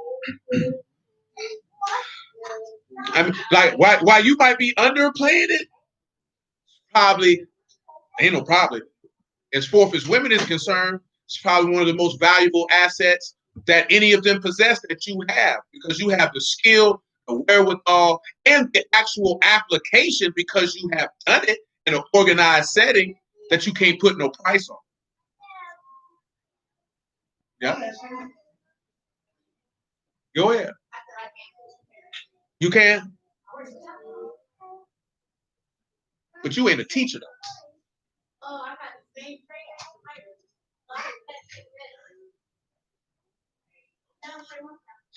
I'm just saying, is the child care provider the same as a teacher? I don't know. I didn't equate them as being the same. Just being honest with you. Oh shoot, well you just told me something, because I did not equate them as being equal professions. I'm not being funny. Like, I did not equate them as being equal professions.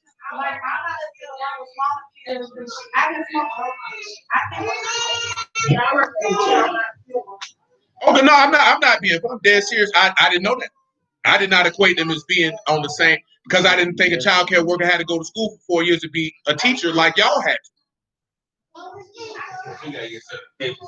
I know you got to get certification, but I know to be a school teacher, you got to go to college. I mean, so right. Say like as far as but they still.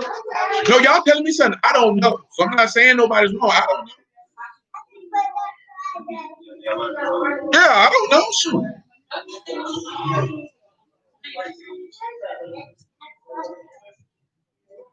So Tavon said he allowed 2 of his 15-year-old friends to cut themselves off because they couldn't benefit me across the board. They don't work out, not spiritually inclined, and they don't think long term for the family. Well, come on, Monte. Come on, we going right this here. She is going. She going after him. I know that. I'm going in. Boom, boom, boom. Serpentine belt.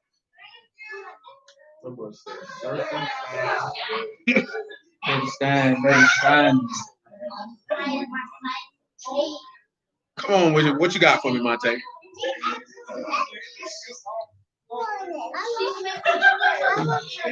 That boy at home.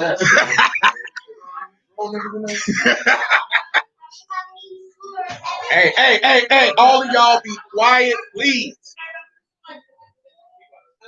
Yeah, he next. I know a couple of y'all hide, but I know how to get up. Yes, we are.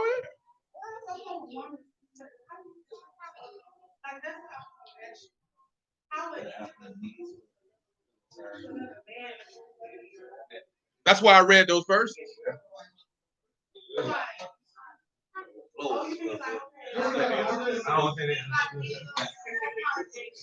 No, like, and maybe you did, but say like with Dorcas, she did alms deeds. So that means if it was somebody who was poor amongst the brethren, then you would help sustain them. Whether it was financially, whether it was food, like that's what they mentioned about Dorcas. Dorcas made clothing for people. You know what I'm saying? She made clothing for people. That's what it mentioned. Look at the coats and garments that she made. She didn't make them to sell them. When you look at the Shumanite woman, she perceived that Elisha was a man of God. She was giving him bread and then, hey, give him somewhere to rest when he walks by here. She, you know what I'm saying? Because she said he need to have somewhere to rest. He's doing the Lord's work. I need to be a benefit to him. You know what I'm saying? The same thing with the, and I'm just, because if y'all didn't understand, that's fine. I can make that clear for you. Because if you don't say that, I don't know. Because you would be doing that for the body. You know what I'm saying? Being of value is just filling a void where you see a void needs to be filled because that's doing good works. So, you know what I'm saying? So, see, I know the mentality as long as I'm good at the rest of these niggas, but that is not, I'm talking about, it's not like you just consciously think that, but that's what you're thinking. But you're not looking at it in regards to, that's your literal brother. So, what would you do for your flesh and blood brother? Why wouldn't you do it for your brother in heaven? You should have the same, and you shouldn't look at him as that's just the nigga I see on the Sabbath. That is your brother. You know what I'm saying? So what you would do for your flesh and blood brother, you should do for your brother in the word, because truth be told, somebody who in the word is more of a brother to you than your own flesh and blood. That's how it's supposed to be. Because you're talking about a natural family. Or you see, we get more concerned with the natural family over this your family in heaven, because your natural family going to hell. And not because they going to hell because I want them to go, because I said natural. Now, your natural family could also be in this heavenly family if they choose to come serve you. But your heavenly family is going to be in the place that you say you desire to go. And that goes in the aspect of loving your neighbor as yourself. If you are my disciples, love one another so that the world may know that you are my disciples. Because there's a way that we're supposed to treat one another. And how can we be more beneficial to people who hate your father but not be beneficial to the people who love your father? That makes no sense. That is oxymoron. So again, this is to provoke thought. This is for perspective. We're not necessarily finna just take a tale and go through 1,001 scripts this afternoon. We still got a couple more to grab. This is for perspective. You understand what I'm saying? Come on, Monte.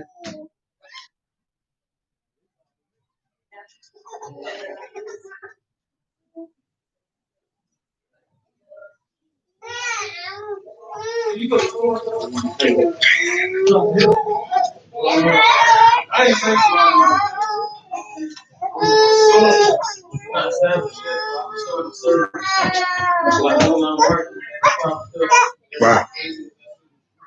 Wow.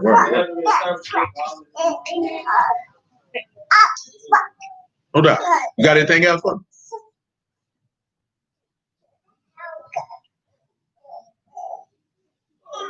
Come on, Dwight.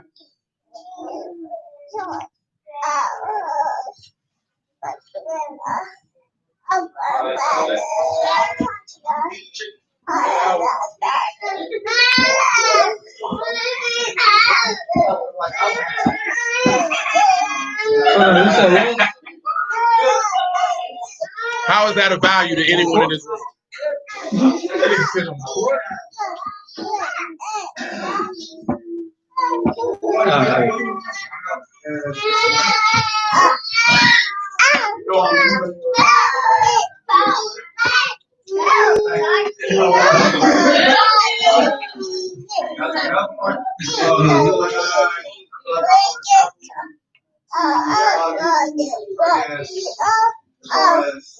You can't make it for a lot of kids. That's different. An example is not necessarily adding value. That's an example. And that means that's what you say. Giving counsel. I mean, so you did say example. That's what you said. Yeah, you said example. That's why I said that. No, I mean that it's important. It's for his conveyance. Also, I'm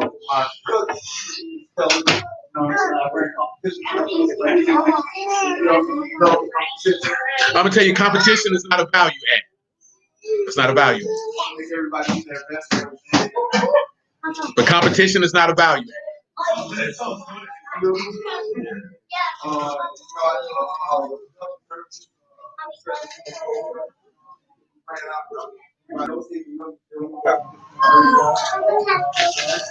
Yeah.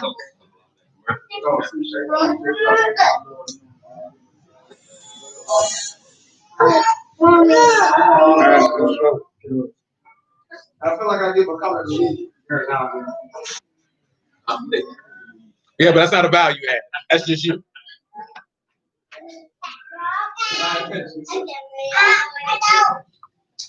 Hey, you finished, but I had to let you know now. Are you finished? Oh, thank you, sir. Deidre, what you looking back there for?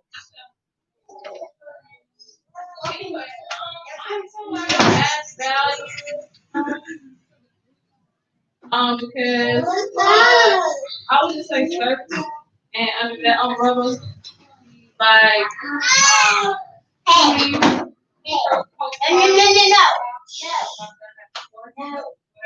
help with. I can help you. Oh, you're moving.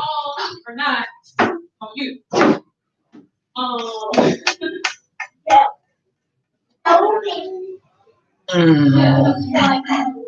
Yeah.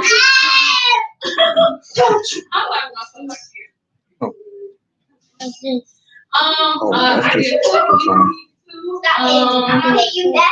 I did what's that?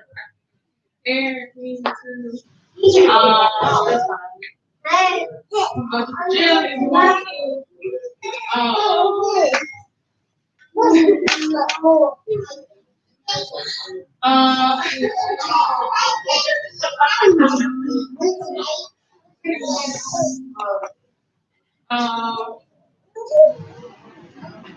Wash your feet if you want to. That's y'all.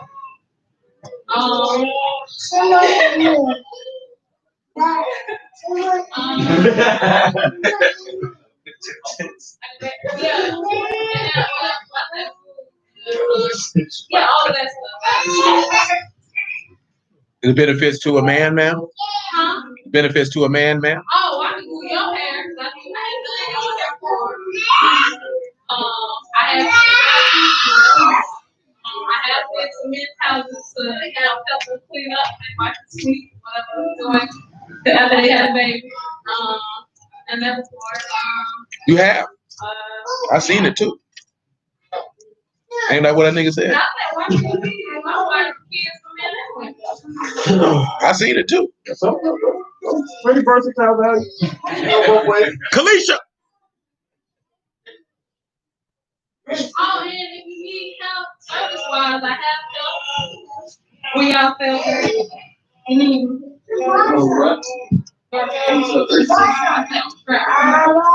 Oh, yeah. Kalisha. CW. It's your turn.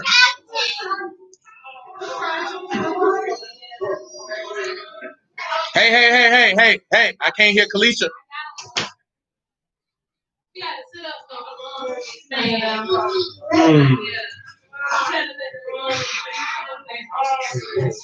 What do you mean? So just for y'all watching, if you're not aware, we're asking everyone how they add value to the body that is presently in this room. It's based off of us reading Psalms 112 when it said, a good man orders his affairs. A good man is gracious and order his affairs with discretion. So the aspect is to see how you're an asset and valuable to your brothers and sisters in the word, based off Mashiach stated that he did not come to be served, but to serve, and that you ought to love one another as the word instructs. Come on, Kalisha, so we can get rolled out of here, get a little bit more word, and get on out of here for the night and roll this in the next week, if you will permit.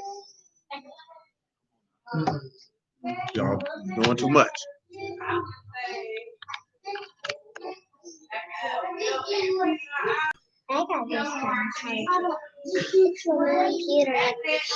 What? How does telemarketing beneficial to the people in this room? I mean, but how? What skills in telemarketing are you giving, ma'am? Slow down.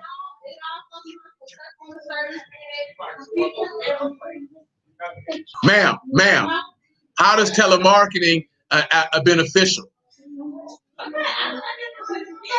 But I'm saying, listen to me. How do you have the ability to execute said skill? No, stop. You're not understanding. No, you're not. No, let's stop. Kalisha, stop. See, let me tell you something. I'm asking these questions for a reason because you're making the statement. So there's going to be questions that come after the statement that you made. So you have to see. You were such in a hurry to defend your stance that you're not listening. So I'm asking you, if you say telemarketing is an asset, what do you have in order to execute that asset? Do you have the tools needed to do that? So then that's not an asset because you can't do it. That's just like if Stanley say I can paint your house, but I ain't got my sprayer, no paint brushes, no nothing. He can't paint your house.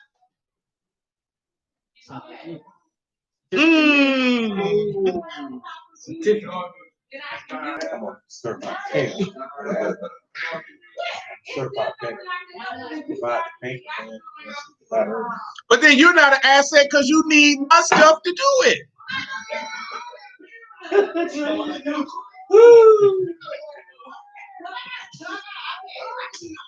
Okay, we'll talk to me then.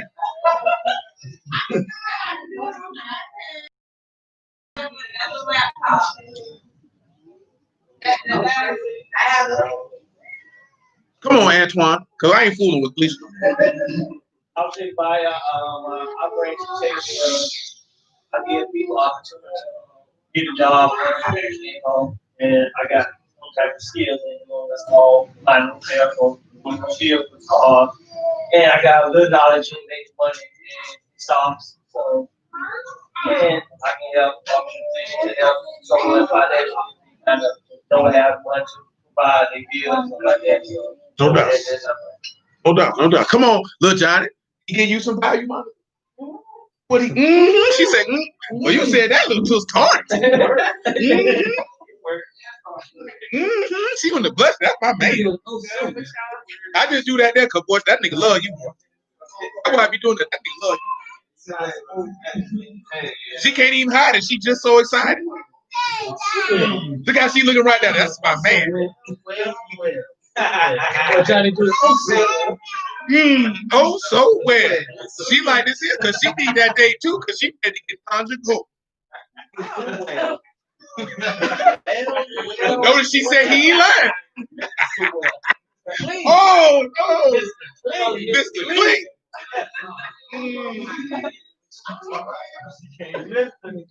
Mr. Clean, you clean so well. Clean so well. Come on, little Johnny. I might need to put down the shirt.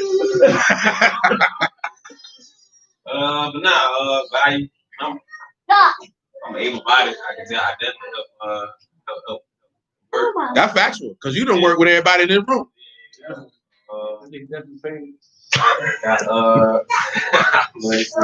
He said definitely made it. Oh yeah. I appreciate it. But yeah, got a little intelligence, a little knowledge. I can definitely give account.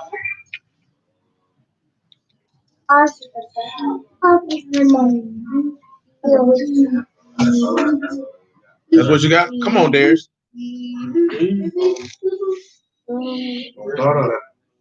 I go back job letters. I got 1 or 2 survival techniques for in the water. That boy say he can help you get out that water and stay alive. I'm talking about shoot, because I definitely gonna die.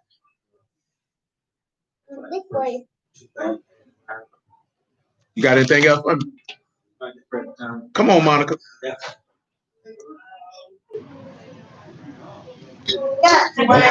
Ma'am. There's value. You wouldn't even be here. That man's a lifesaver, a deliverer, a savior. Shoot, thank the Lord, baby. You who? Kindness. Kindness? That's not a value. No. That's just a good person.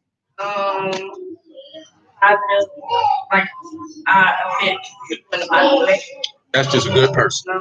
No.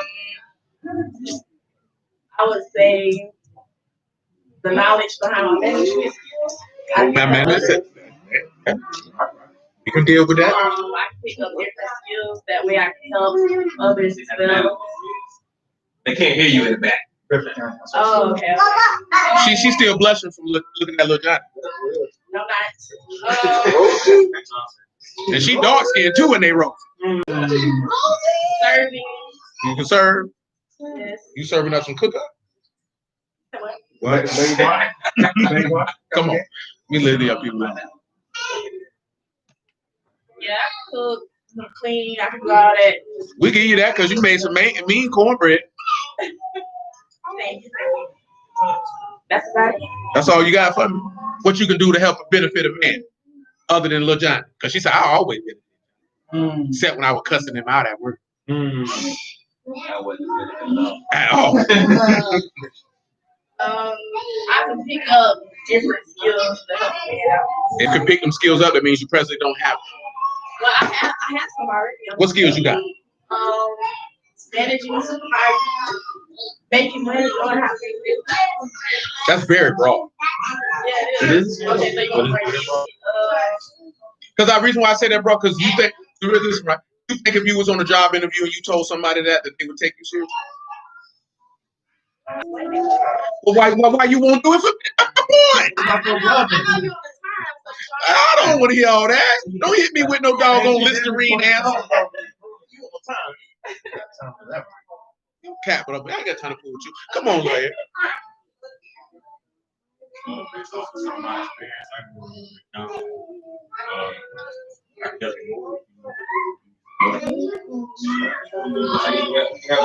He can help you move. Call him. Don't call me. He said he can help you move. And he got a little counsel experience if you need a little counsel. From his life experience, he said he can shoot. He said he can give you a little purpose. My experience, I give you the counseling.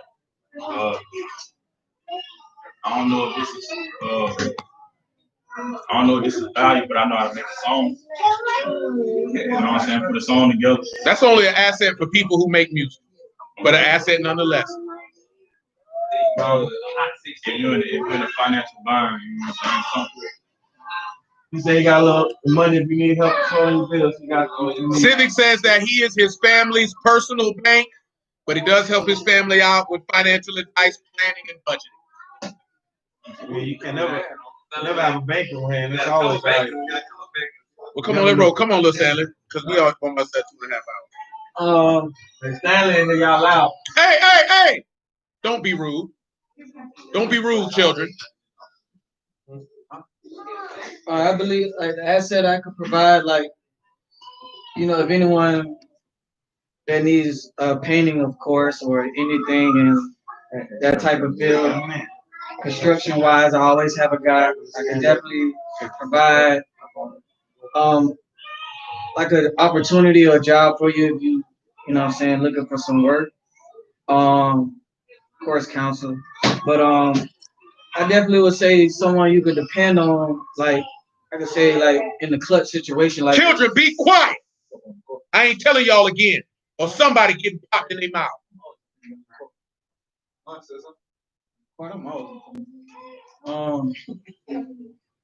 Man.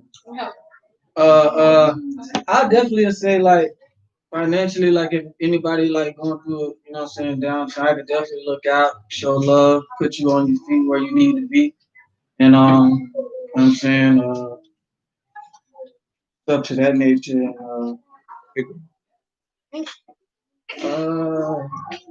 That's pretty much it. Come on. I would say first, I'm definitely able-bodied. If you need help, definitely somebody you can call to help you whatever you need, business-wise. Also can offer some income, like you need some money or work, you need work. Plus, I got landscaping, you need some part-time supplemental income. I can offer you some opportunities there. I got a good networking. You need anything, I got resources that brought to the table as far as if you need people to work for you, I got workers. Also, clothes. You need clothes. If anybody without, definitely can offer you some clothes for your back. If you need a meal, you always can come knock on my door. My door open. Man wise, definitely can offer you counsel, marital counsel, dealing with that, dealing with having children, dealing with death. Like you said, lifesaver. I can teach the kids how to swim, teach you how to swim. Definitely handy for the CPR. Ain't nobody gonna die on my watch. If I can help it, willing. Other than that, that's about it. Hello, boy. What you got, Brandon? You got your Bluetooth in? You ain't in the truck? I'm not able body. Hold on. Oh, you rhinestone cowboying on me right now? Boy? No. What you got from me? I'm an able body, and I'm a writer of Psalms. That's not a value to anyone. Psalms are something that you write for your purpose of esteeming your Lord. Inspiration in the writing. That's not a value add because you can't determine what will inspire someone and what will not. Okay.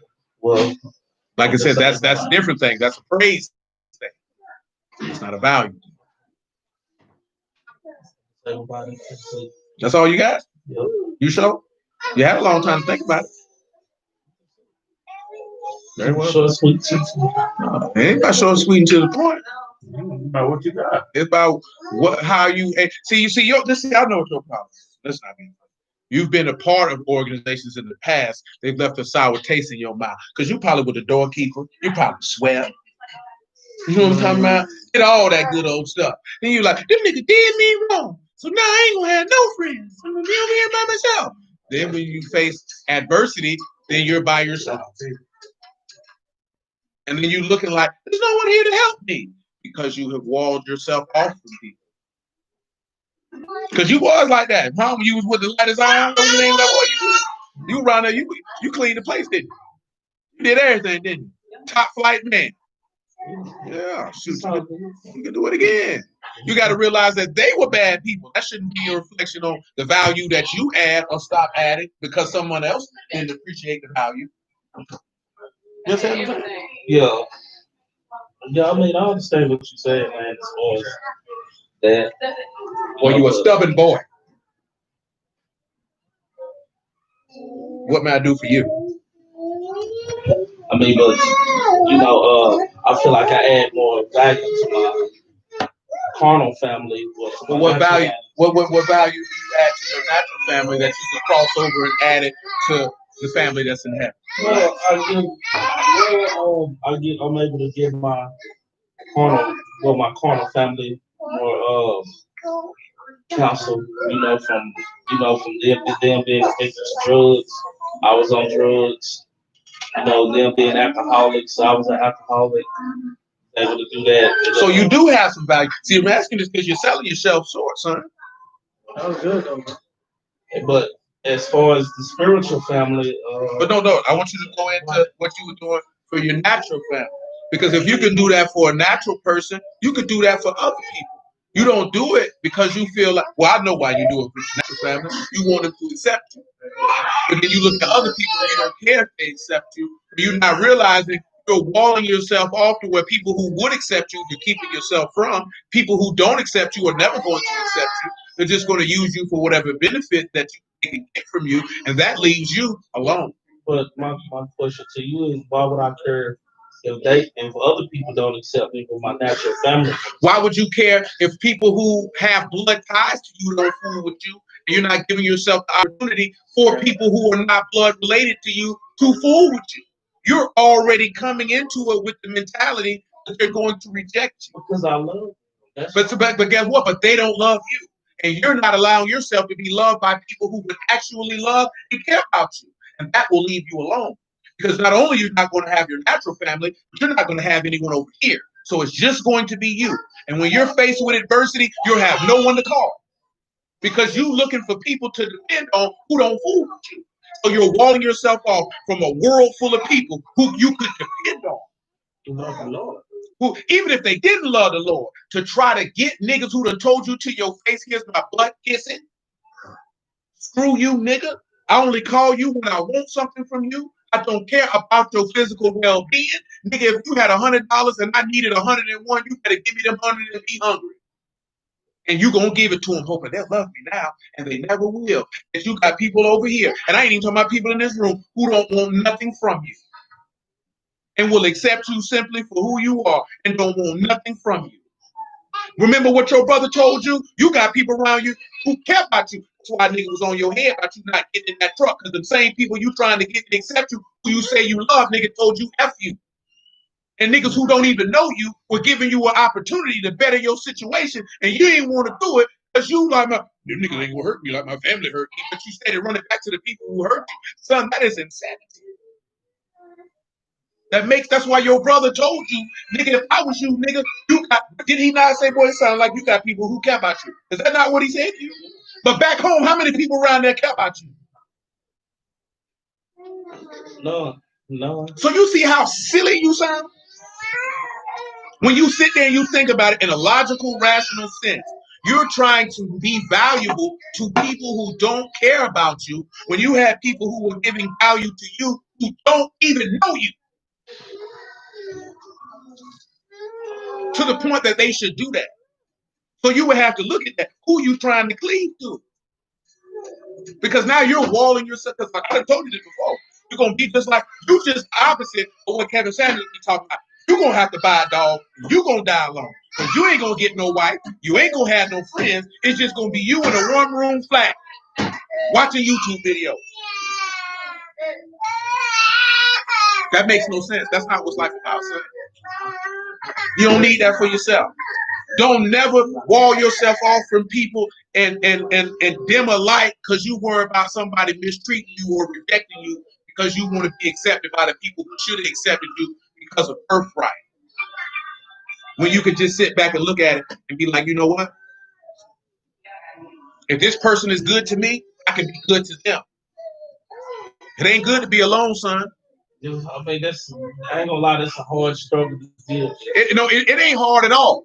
It ain't hard at all. You know why it's not hard at all? Because you don't want to accept the fact your family don't fool with you. That's why it's hard for you. But it's really not hard. If someone has showed you for 32 years they don't fool with you, how much more evidence do you need? If someone for 32 years has showed you they don't fool with you, but somebody in 6 months show you they fool with you, who should you be around? The people, I guess the 6 month people.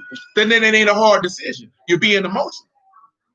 No, I'm not being emotional. When I say emotional, that's an emotional connection and tie. You want to be tied to somebody who don't fool with you because you share the same blood. But I don't care if we share the same blood or not. If you don't fool with me, you don't fool with me. Why am I going to go somewhere where there is no love versus going somewhere where there is love? That makes no sense. That's emotional. That's backwards. That's not logical. You see what I'm saying? That's not logical.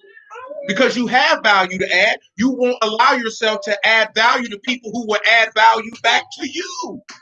You're adding value to people who don't add any value to you. That is insane. And you've been doing it for your whole adult life. And I'm sorry to tell you, son, it's not going to change. It's not going to change. You ain't know this man. That man was ready to put you on. You ain't know this man. Not for him to do that. And what did he ask you to do to get that value? Just get to the truck, and you ain't want to do that. But nigga, your people can call you and know you ain't got the money and ask you for money, and you'll give it to them. Them people know you down bad and still take from you and give you nothing in return. Nigga giving you something and ain't asking nothing of you. How many people in here don't ask anything of you? How many people have offered things to you? So that means you a jackass. That's what that means. There's no other way to put that. That makes no sense. That makes no sense. Come on back over here to song. Songs on sale. Now we know a good man shows favor, right? Well, let's look at this good man showing favor. I open up to Luke 6. Let's see if Luke 6 has anything with it. Well, let's talk about favor, right? That's to show favor or the pity. Come over here to Luke 18, I believe. To show mercy. See, we'll probably visit this verse a little bit more because we know that he showed plenty of mercy. I'm in John 18 now. Because we're probably in it right here. We had 2 hours and 40 more. And it ain't no sense of doing that. We're in Luke 18 or Luke 19. Luke 19 and 1.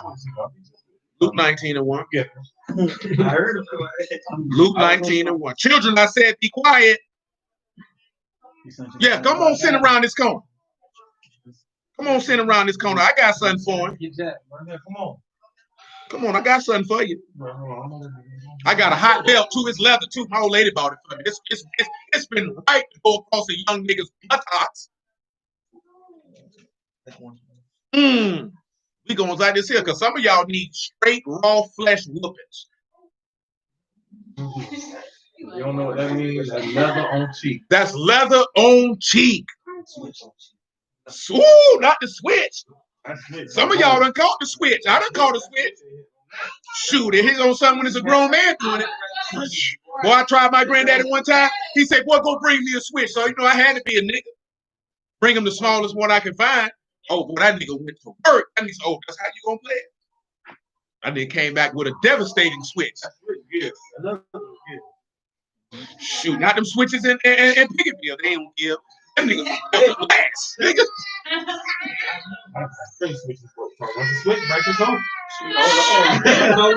Well, my mama got me with a Hot Wheel track, nigga. That's definitely not great. That's gonna hold on. The switches that bend, not the one that break. That's entry cord, ain't right.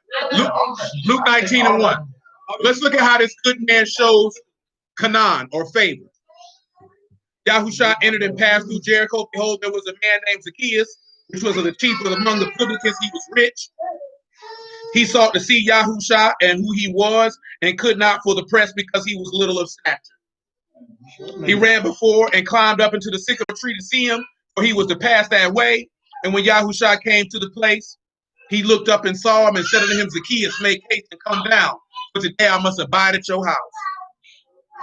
And he made haste and came down and received him joyfully. And when they saw it, they all murmured, saying that he was going to be a guest, but a man that is a sinner. Zacchaeus stood and said unto the Lord, behold, Lord, a half of my goods I give to the poor. And I've taken anything from any man by false accusation, I restore him fourfold.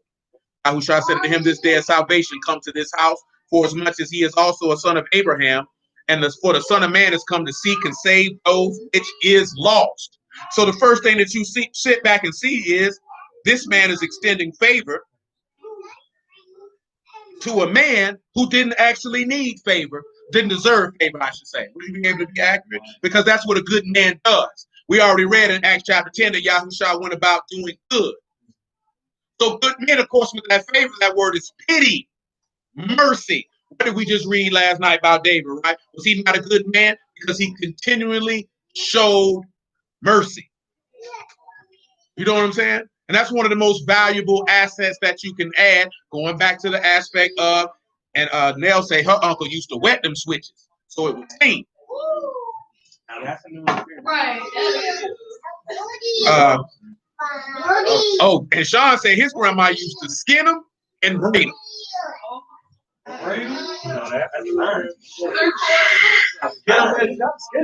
rather get hit across the back with them legs and the thighs. Oh no, that jump like these. No, it's less pain. More pain being your thighs. Listen before we proceed, right?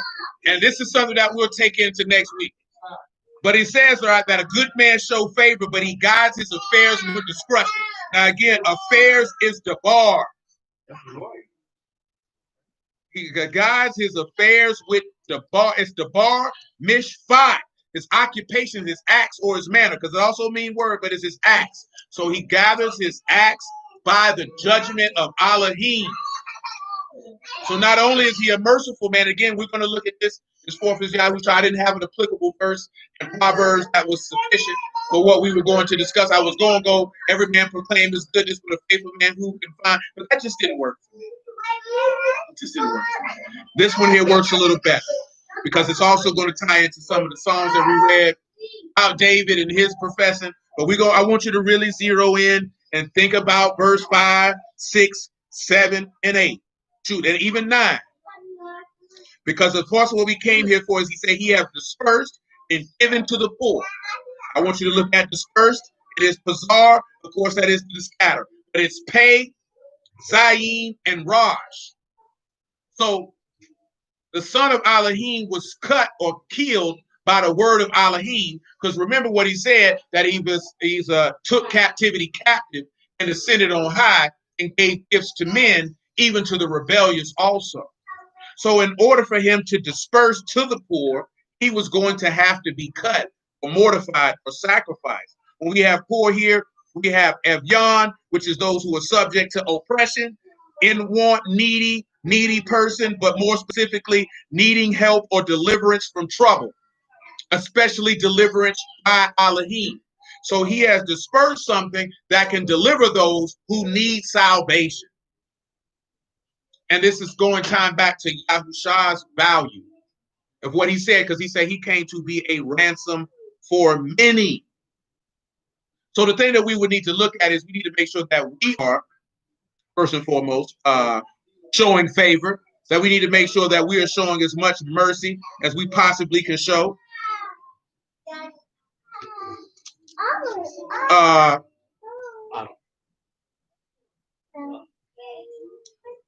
And as much compassion as we possibly can show.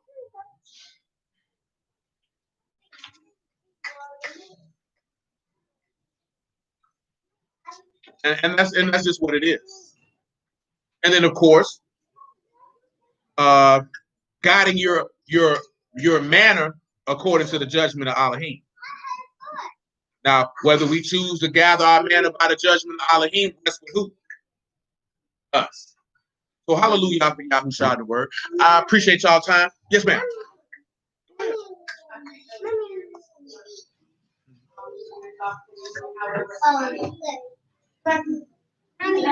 feel like everybody. We're just down. No, I know. You know why I know that people don't think about it? Because remember when I asked y'all almost over a year ago what value you add to your spouse, and y'all looked at me in the same fashion. And the reason why that's the case is no one has ever taught, especially for Black people, I should say, how you can be an asset to someone. You're mostly taught how you can be an asset to yourself or how you can take from people. So you never really taught and shown how you can be beneficial to others. You know what I'm saying?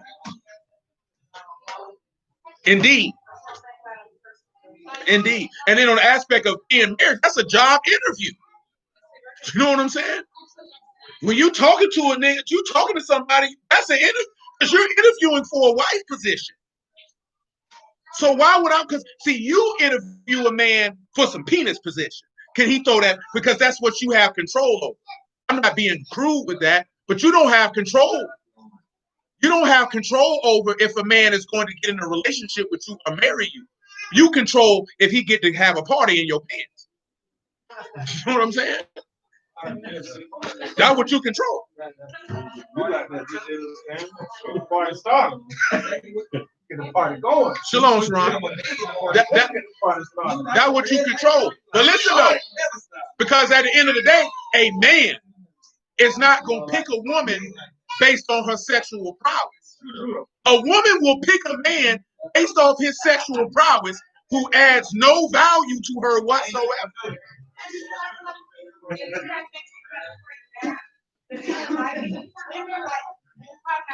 Hey, I bless y'all at the house of Yahushua, man. I appreciate y'all. You who are willing. I'm gonna catch y'all on the next one.